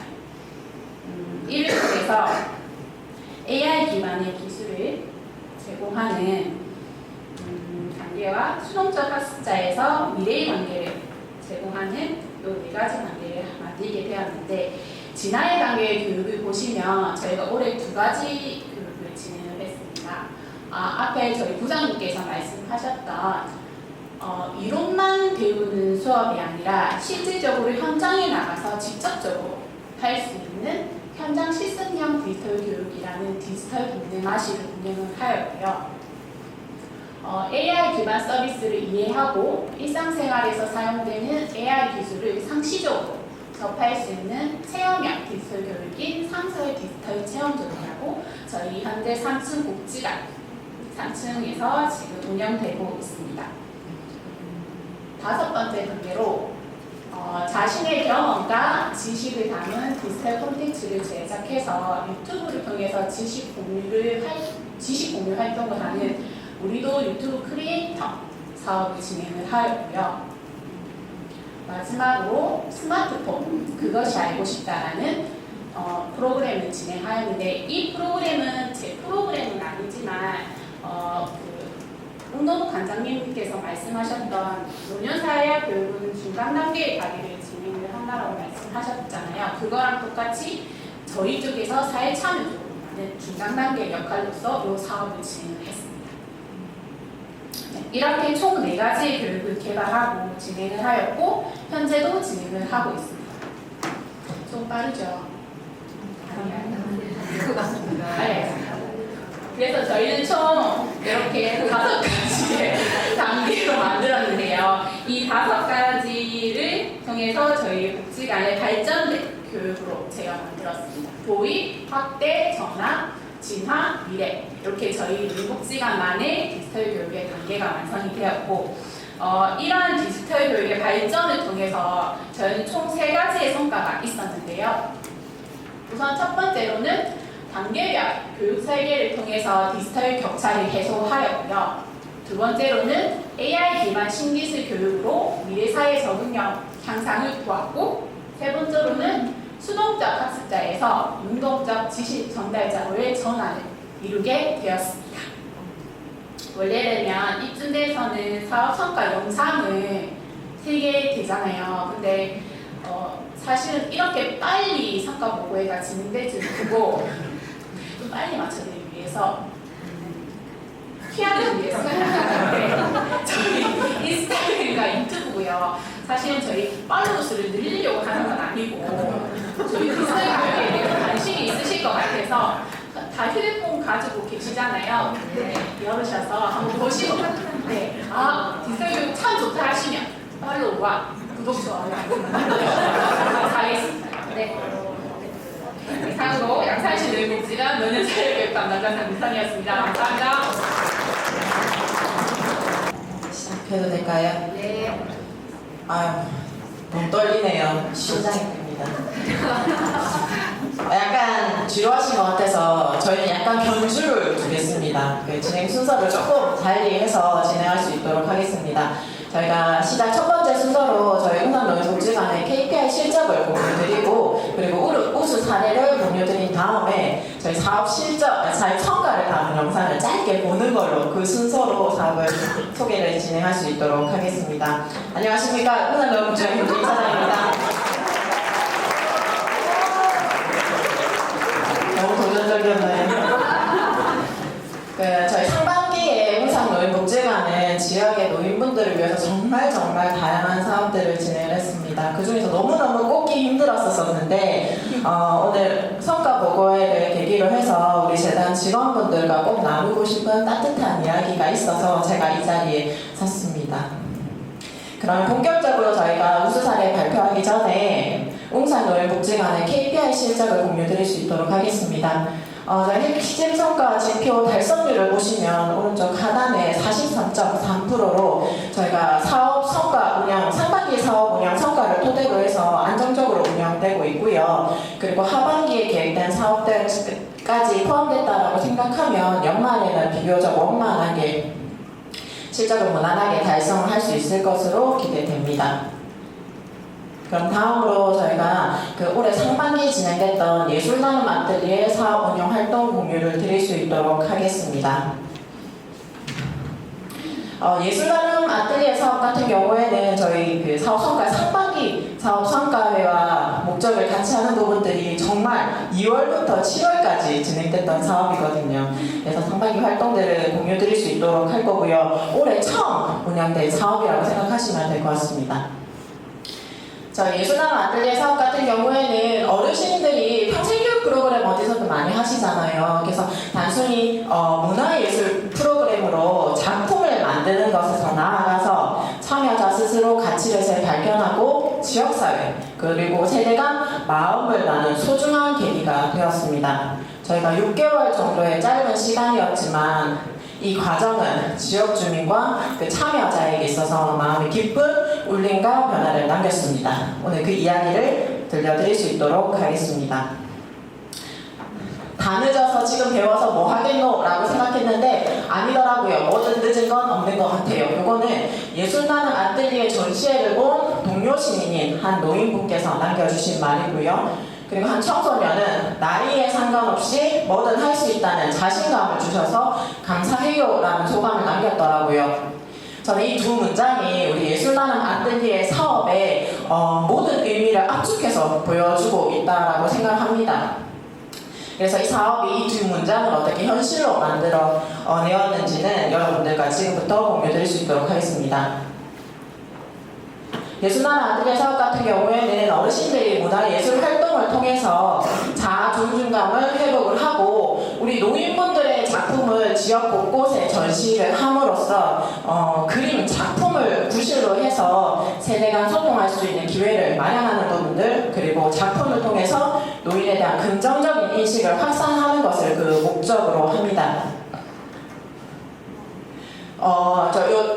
첫 번째 요 두 내용은 다른 기관들도 마찬가지지만 평생교육 프로그램 이용자분들의 작품을 전시하는 것을 연말에 많이 하실 것 같아요. 다른 기관들도 마찬가지로 진행을 할 거고 관 외에서도 진행된 적이 저희도 경험이 있긴 하지만 대부분을 복지관 내에서 진행을 하기 때문에 이 작품을 보는 관람층 같은 경우에는 사실 회원분들이 대부분이시거든요. 회원분들에서 조금 나아간다라고 하면 가족, 지인 정도로 그 관람층에 한정되는 부분들이 있고, 사실 요 아름다운 동행이라고 하는 것은 저희 작년 6월에 우리 연필 그림반 우리 선배님들께서 그 주도적으로 전시회를 준비해서 진행을 했거든요. 근데 작품 판매 수익금 일부를 후원해 주시는 등의 좀 성황리에 마감을 되기는 했지만, 이 작품 전시회가 평산동에 있는 모부에서 진행이 됐었거든요. 사실 지역 안에서 이루어진 부분들이 있었지만 이 작품을 보기 위해서는 시간을 내어서 모부로 가서 작품을 봐야 되기 때문에 이것 또한 많은 지역분들이, 지역 주민분들이 우리 선배님들의 작품을 보기에는 한계가 있을 수밖에 없었습니다. 그래서 예술 나눔 아뜰리에 사업 같은 경우에는 이 한계를 조금 극복해보자 라는 생각으로 누구나 쉽게 오고 가는 지역의 공간에서 자연스럽게 노인의 작품을 마주하게 하자라는 것을 우리 목표로 삼았습니다. 그래서 저희가 시니어 작가분들을 양성하고 양성 과정을 통해서 우리 선배님들의 작품을 완성을 하고요. 그리고 완성된 작품을 통해서 저희가 지역 안에서 작품 전시회를 진행을 하고, 우리가 그 예술나눔 아뜰리에 작품을 전시해 주실 지역의 협력가게를 발굴을 하고 협약을 진행을 해서 협력가게에서 상시적으로 작품 전시하는 것으로 그 과정을 진행을 했고요. 그리고 진행 일정 보시면 저희가 2월부터 참여자를 모집을 해서 3월, 4월에 거쳐서 시니어 작가 양성교육 및 작품 제작 그리고 작품 전시회 준비를 진행을 했고, 5월 중순부터 6월 초까지 시니어 작가 작품 전시회를 진행했고요. 사업을 진행하면서 예술나눔 아뜰리에 협력업체 협력가게를 지속적으로 발굴할 수 있도록 하였습니다. 저희가 작품 전시회가 끝난 후에 협력업체 작품 전달 및 전시 협약을 진행을 했고요. 지금 1차 계약된 거는 2025년 12월까지 전시 예정입니다. 조금 자세하게 설명드리면 시니어 작가 양성 및 작품 제작 과정은 연필 그림, 캘리그라피, 천아트, 서예 4개 분야 시니어 작가를 모집을 해서 총 29분의 시니어 작가분들이 모집이 되었고요. 분야별 7회, 총 28회의 양성 교육이 진행이 되었습니다. 그래서 총 시니어 작가분 한 분당 한 작품씩 만드셔서 총 29개의 작품을 제작을 완료하였습니다. 제가 앞에서 말씀드렸던 것처럼 저희 예술나눔 아뜰리에 사업의 목적 중에 하나가 예술 작품을 통해서 세대 간 소통의 계기를 마련하는 것이 그 목적이 있기 때문에 우리가 지역의 전시회를 어디서 진행을 해야 지역의 청소년들이 우리 시니어 작가분들의 작품을 자연스럽게 마주할 수 있을까를 고민을 진짜 많이 했었거든요. 그 결과 옹산노인복지관이 위치한 서창동에서 청소년들이 자연스럽게 이용할 수 있는 공간이 서창도서관이 있더라고요. 서창도서관 같은 경우에는 좀 특성화된 도서관이거든요. 그래서 그 웹툰 서적도 많이 있고 청소년들이 공부할 수 있는 공간이 잘 마련되어 있거든요. 그래서 서창도서관만한 곳이 없겠구나라고 해서 서창도서관을 선정했고, 그 서창도서관 안에서도 그 웅산 시니어클럽에서 운영하는 그 바람꽃 카페가 있거든요. 이 바람꽃 카페에서 저희가 전시를 하자라고 생각했던 이유가 커피를 주문하고 마시고 기다리고 대기하시면서 작품을 또 오랜 시간 자연스럽게 관람하실 수 있으실 것 같다라는 생각이 들어서 그 웅산 시니어클럽과 협력해서 바람꽃 앞에 안에 작품 전시회를 진행했고, 무엇보다도 좋았던 부분들은 사실 지역 외부 전시의 특성상 담당자가 상주에서 있을 수는 없었거든요. 근데 저희 이런 사업들에 대한 취지를 공감해 주신 시니어 클럽의 어르신들께서, 노인분들께서 그러면 그 부분은 우리가 일하면서 도와주시겠다라고 하시면서 작품 전시 안내도 해주시고, 그리고 소감 남기는 부스도 운영을 지원을 해주시고 관리도 지원을 해주셨었거든요. 그래서 지역의 노인들을 위한 이 뜻깊은 전시 활동을 동료 시민 및 노인분들이 함께 지원을 해주셨다라는 부분들에서 그 의미와 가치를 좀 더했다라고 생각하고 무엇보다 좀 안정적으로 운영될 수 있었습니다.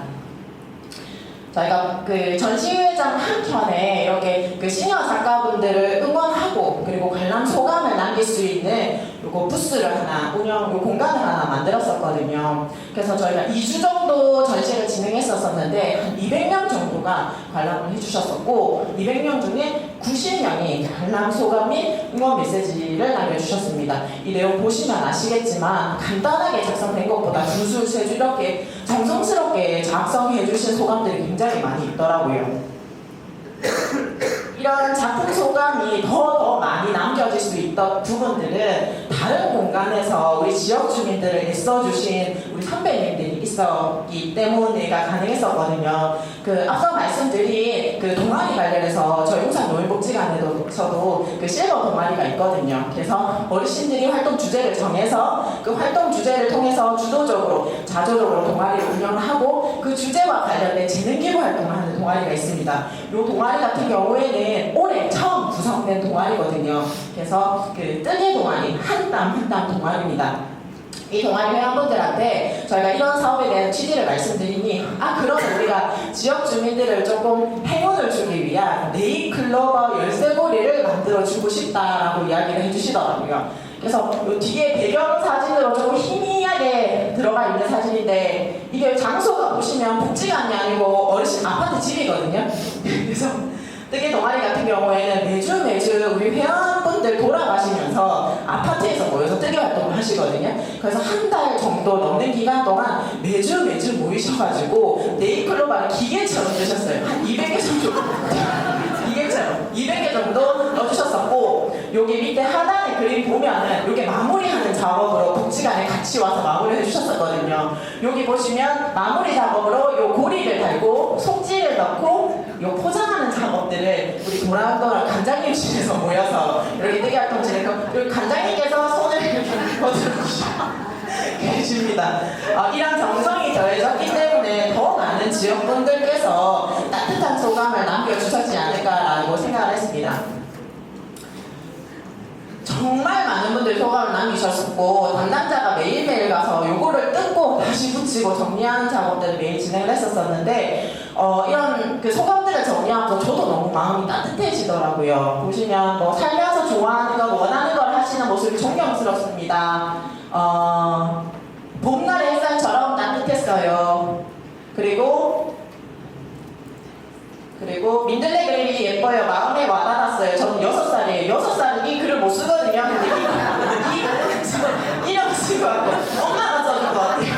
그래서 나이에 상관없이 멋지게 활동을 하시는 분들께 정말 멋지다라고 얘기를 해주고 싶어요. 그래서 어르신들을 응원하고 이렇게 멋지게 사시는 부분들을 응원해 주시는 멘트들이 특히 많았어요. 근데 가장 인상 깊었던 내용이 제가 서두에 말씀드린 청소년들의 소감 중에 이 내용이 있었잖아요. 나이에 상관없이 뭐든 할 수 있다는 자신감을 주어서 감사해요. 저는 사실 이 멘트가 조금 우리 활동의 의미를 압축적으로 보여준다라고 생각했거든요. 마을의 선배 시민으로서 멋지고 그리고 건강하게 노후 생활을 즐기고 그리고 재능 기부를 활동하는 모습을 통해서 우리 지역 청소년들에게 자신감을 심어 주었다는 것에서 저는 이 멘트가 우리 목적이 세대 간 소통과 인식 개선이 현실로 실현되는 부분이었지 않는가라고 느꼈습니다.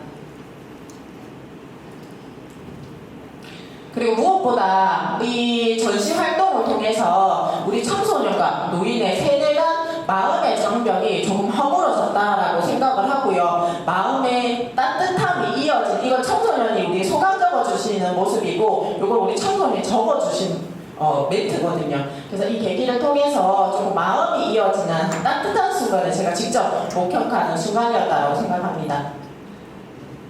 그리고 저희가 작품 전시회가 끝난 뒤에 우리 작품을 협력 가게에 전달을 했습니다. 저희 예술하는 아틀리의 의미와 목적을 전달드리기 위해서 가능하다라고 하면 우리 선배님들과 함께 그 시니어 작가분들과 동행해서 작품을 전달드릴 수 있도록 하였습니다. 그리고 좀 안정적으로 작품이 전시될 수 있도록 예술하는 아틀리의 작품 전시 협약을 진행을 했습니다. 그래서 협약을 진행을 하면서 우리가 작품 전시에 대한 목적과 그리고 상호 역할에 대해서 충분하게 소통을 할 수 있었습니다. 그리고 이렇게 예쁘게 현판을 만들어서 전달드렸거든요. 그래서 가게 영업에 방해되지 않는 선에서 조그맣게 그리고 세울 수 있도록 제작해서 전달드렸고, 어르신 작품이 남자 어르신 같은 경우에는 남자, 그리고 그 작품이 할머니인 경우는 할머니 이렇게 해서 개별화해서 현판을 제작해서 전달드릴 수 있도록 했습니다. 예술하는 아틀리에 협력기관 참여 소감을 들어볼 수 있도록 했는데요. 여기 많이 보신 분이 계실 거예요. 채채 베이커리 사장님께서 계시는데, 채채 베이커리 사장님은 옹산 지역에서 후원을 많이 해주시고 있는 착한 가게입니다. 채채 베이커리 전경을 이렇게 그려가지고 전달해 주셨었는데, 제가 전시해 놓으시니까 좀 어떠세요? 라고 여쭤보니까 선생님이 물어보신대요. 이거 누가 그렸어요? 라고 하면 사장님 웃으시면서 내가 그렸는데? 라고 장난을 치신대요. 그래서 정말 사장님이 그렸어요? 라고 하면 그게 아니고 이거 지역의 노인분들이 만들어서 줬다라고 하면서 현판을 보여준다라고 하시더라고요.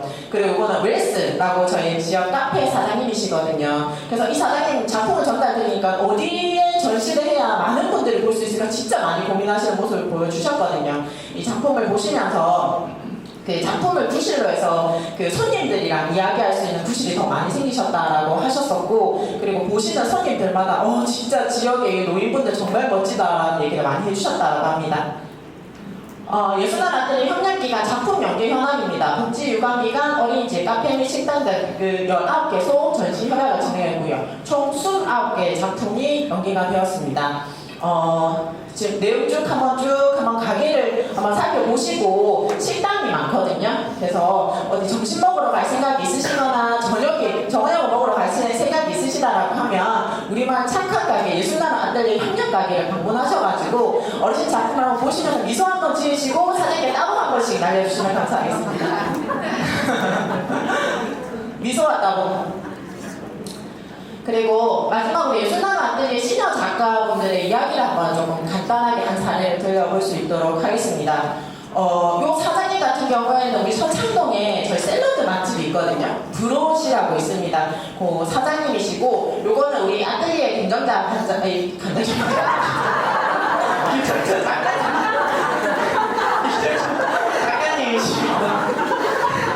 죄송합니다.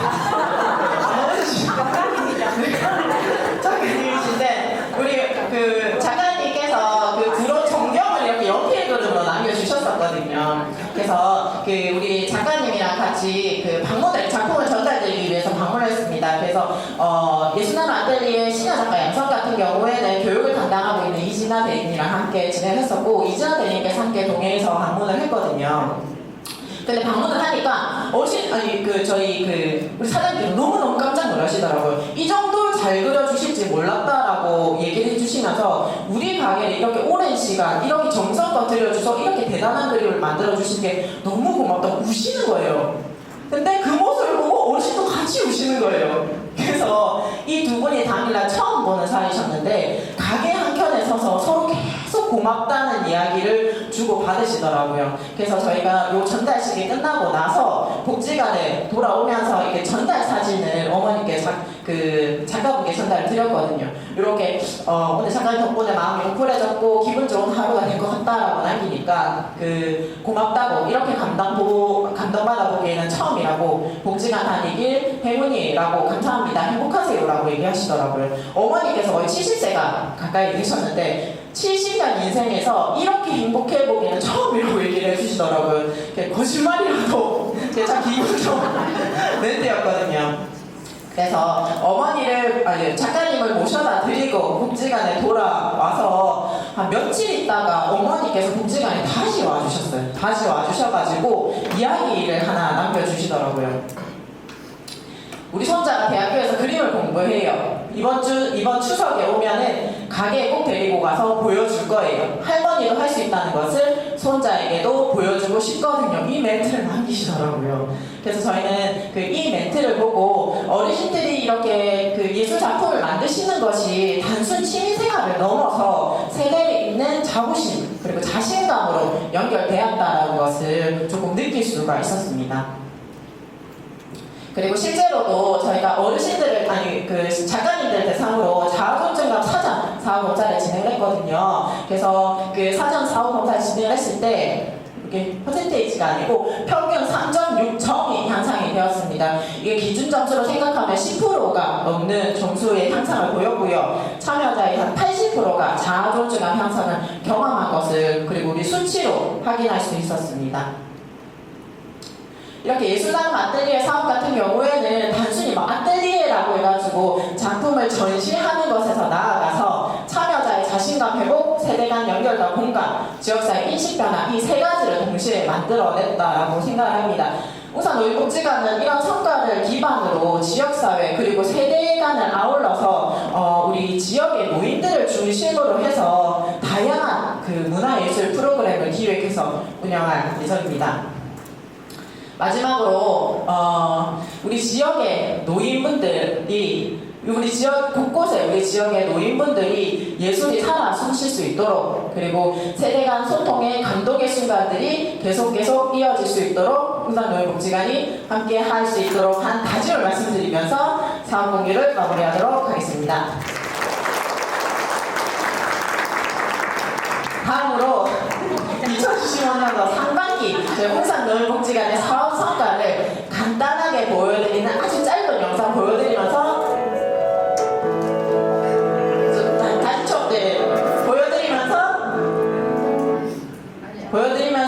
발표를 마무리하시도록 하겠습니다. 감사합니다.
네, 인사드리겠습니다.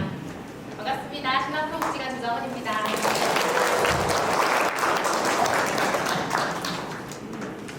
여러 번 서도 떨리는 이 자리는 특히나 앞에 발표하신 분이 너무 발표를 잘 해주셔서 많은 부담감을 안고 시작하도록 하겠습니다. 네.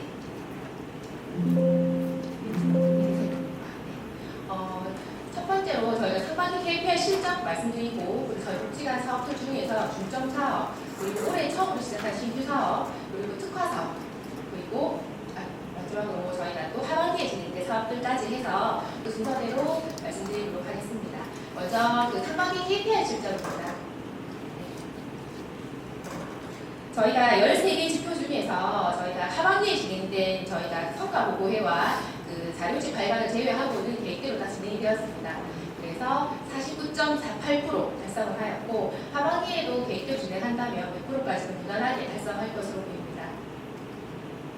다음은 중점 사업입니다. 저희가 그 복지관은 발달장애인의 일상의 행복을 함께 만들어가기 위해서 다양한 사업들을 진행을 하고 있는데 그 중에서 오늘 성과보고에 어떤 걸 담아야 될까 고민을 많이 하다가 중점 사업으로 2가지 사업을 준비해 보았습니다. 먼저 첫 번째, 체중증 발달장애인 통합 돌봄 서비스입니다. 이 서비스는 저희가 시범 사업부터 해서 시범 사업부터 해서 올해로 3년째 진행을 하고 있습니다. 체중증 발달장애인들을 대상으로 해서 의미 있는 낙활동을 지원하고자 해서 진행을 하고 있고 현재 4명의 발달장애인과 5명의 1년이 함께 하고 있습니다. 그 주요 성과를 보시면 저희 올해 전문가 컨설팅을 통해서 개별 맞춤형 서비스를 제공을 하고 있고 자기 주도적 선택 활동을 하기 위해서 매주 이용자들과 함께 회의를 통해서 활동을 지원을 하고 있습니다. 그리고 가정과 연계해서 긍정적 행동 지원을 위해서 저희가 총 3학기 동안 140명을 대상으로 해서 저희가 서비스를 진행을 했습니다. 그리고 저희가 이제 올해가 3년째 되다 보니 우리 발달장애인들의 건강이 연결돼서 처음으로 저희가 건강검진을 진행을 했습니다. 그래서 저희가 이 도전적 행동이 심한 발달장애인들은 어떻게 건강검진을 할까 고민을 많이 했는데 저희가 담당 선생님들과 하고 의논한 끝에 프로그램화해서 주사기를 먼저 접해보고 병원 진료하는 것처럼 프로그램을 하고 그리고 검사를 받기 전에 그 2차례나 병원을 방문을 해서 먼저 친숙한 환경에서 할 수 있도록 저희가 노력을 했고 그 결과 4명 모두 피검사까지 다 완료를 했습니다. 그리고 저희가 또 우려했던 대로 4명 모두 건강 상태가 좋지 않아서 당뇨 전 단계, 비타민 D 부족, 나트륨 부족 여러 가지 그런 건강상의 문제들이 있어서 이런 건강검진 결과를 바탕으로 해서 저희가 하반기에는 건강 및 체력 관리를 더 할 수 있도록 할 계획입니다. 그리고 저희가 이런 그 사례들을 바탕으로 해서 11월 달에 저희가 사례 발표회를 준비하고 있습니다. 오늘 여기 계신 분들 많은 참여 부탁드리도록 하겠습니다. 네. 그리고 2번째로 발달 지원 조기 발견 사업입니다. 올해로 4년째 진행을 하고 있는데요. 저희가 관내 어린이집에 방문을 해서 발달 지원 영유아를 조기 발견하는 사업입니다. 조기 발견이 그치지 않고 이런 체계적인 진단과 대입을 통해서 치료와 치료 지원 그리고 사후 관리까지 하는 프로그램입니다. 발달 지원 영유아 부모님, 교사들을 대상으로 해서 저희가 그 사업들을 진행을 하고 있고 상반기 동안 총 348명을 대상으로 관찰 평가를 진행을 했고 그 중에 의심이 가는 총 70명을 대상으로 선별 검사를 진행을 했습니다. 그래서 올해부터는 저희가 복지관에서 맞춤형 조기 개입 서비스도 진행을 하고 그리고 2명에게는 치료비까지 지원을 하고 있습니다. 이런 사업 진행으로 인해서 전년 대비 저희가 신규 기관 참여가 많이 늘었습니다. 올해 저희 12개의 어린이집이 신규로 참여를 하게 되었고 그리고 그 어린이집에서 너무 감사의 표현으로 어린이집 자체적으로 하는 바자회 이런 것들에 대한 후원금을 또 저희 쪽에 200만 원 전달을 해주셔서 더욱더 의미가 있었다고 생각합니다. 그리고 저희가 오랫동안 1년간의 어려움이 있었는데요. 저희가 올해 처음으로 언어 재활사가 저희가 채용이 되면서 언어 재활사까지 같이 비치를 해서 다학제적인 서비스를 제공을 하였습니다. 향후 계획으로는 저희가 하반기에 부모 교육과 교사 교육 진행할 예정이고요. 그리고 저희가 경남형 발달지원 조기 발견 네트워크를 구축을 해서 내년에 성과 공유를 할 수 있도록 기반 마련을 할 수 있도록 하겠습니다. 그리고 신규 사업입니다. 저희가 발달장애인을 대상으로 한 복지관이긴 하지만 사각지대에 있는 이용자들에 대해서 많이 고민을 하게 되었습니다. 그래서 올해 처음으로 저희가 경계선 지능인 지원 사업을 진행을 하게 되었고 고령 발달 장애인 사업도 저희가 신규 사업으로 진행을 하게 되었습니다. 먼저 경계선 지능인 지원 사업입니다. 경계선 지능인 중에서 저희가 청년기 이용자분들을 대상으로 진행을 했고 현재 18세부터 39세까지 해서 4명이 참여를 하고 계십니다. 주요 내용들을 보시면 저희가 사업 시작 자체를 6월달부터 진행을 해서 성과가 그렇게 크게 나타나지는 않지만 다양하게 이제 활동 계획을 진행을 하고 그리고 지역사회 자원을 이용하는 그런 활동들을 진행을 하고 있습니다. 그리고 향후 계획으로는 저희가 이제 지역사회 내에서 이런 공감대 형성을 하고 인프라 조성 기반 마련을 위해서 네트워크 구축을 위한 홍보 활동을 하반기에는 좀 더 집중적으로 진행을 할 계획입니다. 네. 그리고 고령 발달 장애인입니다. 고령 발달 장애인은 저희가 저희 복지관에서는 만 50세 이상 발달 장애인들을 대상으로 지금 현재 사업들을 진행을 하고 있습니다. 주요 성과를 보시면 일단 취미화 활동으로 시작을 해서 일단 지역사회 안에서 행복하게 할 수 있도록 저희가 진료 활동을 지원을 하고 그리고 거주지 중심의 지원 체계를 형성할 수 있도록 저희가 다양한 활동들을 진행을 하고 있고 이 중에서도 저희가 건강 지원 진행을 했었는데 또 건강 검진을 하다 보니 보호자의 치매가 발견되는 그런 성과라고 할 수 없지만 그런 것들도 있었습니다. 향후 계획으로는 저희가 개인별 욕구를 맞춰서 맞춤형 활동으로 진행을 할 계획이고요. 그리고 주거지 중심의 지역사회 지원체계 형성에 더욱더 노력할 수 있도록 하겠습니다. 네, 그리고 특화 사업입니다. 저희 복지관에는 한 4개 정도의 큰 행사들이 있는데요. 일단 상반기에 진행한 TU 페스티벌입니다. 네, 발달장애인과 가족, 그리고 지역 주민 함께하는 화합의 장이 있고요. 올해는 저희가 4월달에 진행을 했고 305명이 참석을 하였습니다. 저희가 그 사회복지 공동모금회 외에 총 지역사회 11개 곳에서 후원해 주셔서 함께 진행을 하였고 다양한 운동회를 통해서 가족과 함께 화합을 할 수 있는 시간들을 마련했습니다.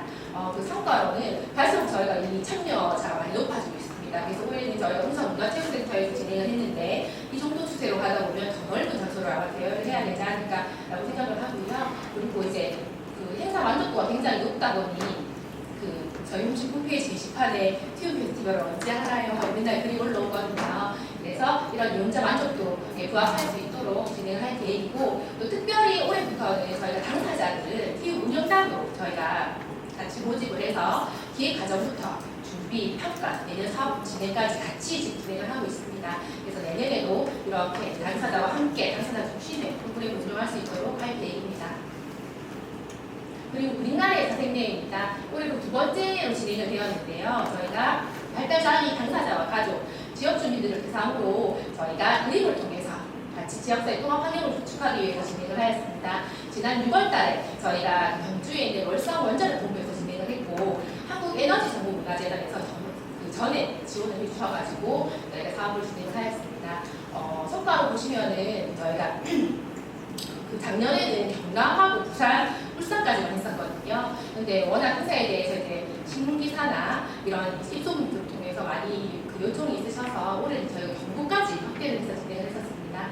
그래서 조금 더 풍성하게 진행을 할 수 있었고 총 21명 수상자를 배출을 해서 발달장애인 인식 전환을 하는데 많이 도움이 되지 않았을까 생각을 합니다. 그리고 저희가 매년 결과물 책자를 발간을 해서 배포를 하고 그리고 성과 확산에 노력을 하고 있습니다. 네, 하반기 계획입니다. 하반기 계획으로는 첫 번째로 진로박람회입니다. 저희가 올해 10월 17일 날 저희 복지관에서 진행될 예정입니다. 한국장애인 개발원과 올해는 또 특히 양사시교육지원청에서 후원을 받아서 진행을 하게 되고 중고등학교 특수교육 대상 학생들과 보호자, 종사자들을 대상으로 진행을 하고 있습니다. 그래서 진로 상담이나 진로 체험 등 총 5개 영역에서 25개 영역의 부스를 운영할 계획입니다. 그래서 이 행사들을 통해서 진로 설계에 관심을 좀 더 많이 가지고 그리고 진로 직업 네트워크 구축하고 그리고 저희 복지관에 알리고 그 용접 발표할 수 있는데 노력하고자 합니다. 다음은 전국 발달장애인 바리스타 대회입니다. 이 행사도 저희가 올해 4회째 진행을 하고 있는데요. 처음 진행을 할 때는 경남 지역, 두 번째 진행을 할 때는 부산, 울산, 경남으로 그리고 4회는 전국 단위로 확대를 했습니다. 확대를 했고 저희가 지금 행사 본선 날짜는 11월 15일이지만 9월 1일부터 온라인 본선이 진행될 예정입니다. 올해는 특별히 또 사회복지 공동모금회에서 지원을 해주셔서 진행을 할 예정이고요.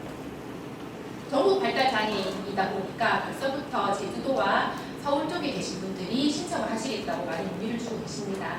그래서 아마 이 행사를 계기로 저희 이제 그 경남에 있는 유일한 발달장애 복지관을 좀 더 많이 알리는 계기가 되지 않을까라고 생각을 합니다. 내용으로는 저희가 온라인 영상 인선부터 해서 토너먼트 방식으로 16강, 8강 본선이 진행이 됩니다. 그리고 그 외에 다양한 체험 코스를 통해서 지역 주민들도 참여할 수 있는 자리를 만들 계획이고요. 그리고 이 행사를 통해서 준비 과정을 통해서 목표를 달성하신 경험들을 제공하고 그로 인해서 성취감과 자신감을 같이 높일 수 있도록 할 계획입니다. 네, 마지막입니다. 앞서 저희가 중점 사업으로 신중증 발달장애인 통합 돌봄 서비스에 대해서 말씀을 드렸는데요. 그래서 올해는 또 저희가 이 성과들을 또 저희만 갖고 있기도 조금 아까워서 같이 공유하고자 합니다. 그래서 오늘 11월 29일 날 저희가 쌍벽도 아트홀에서 저희 복지관에 그동안 있었던 주요 성과들을 공유하고 나눈 시간을 가지려고 합니다. 그래서 저희 복지관 통합돌봄 서비스 품질 개선을 통해서 이용자 만족도도 높이고 기관 간 정보도 공유할 수 있는 그런 사례를 만들고자 합니다. 네. 이상으로 발표를 마치도록 하고 저희 직원들이 상반기 동안 이 많은 일들을 같이 하기 위해서 그리고 발달장애인 일상행복을 같이 만들어가기 위해서 많이 노력을 하였습니다. 직원들과 관장님이 한 번 더 인사 말씀을 드리고 제 발표는 여기서 마치도록 하고 후수 사례 발표하도록 하겠습니다. 감사합니다.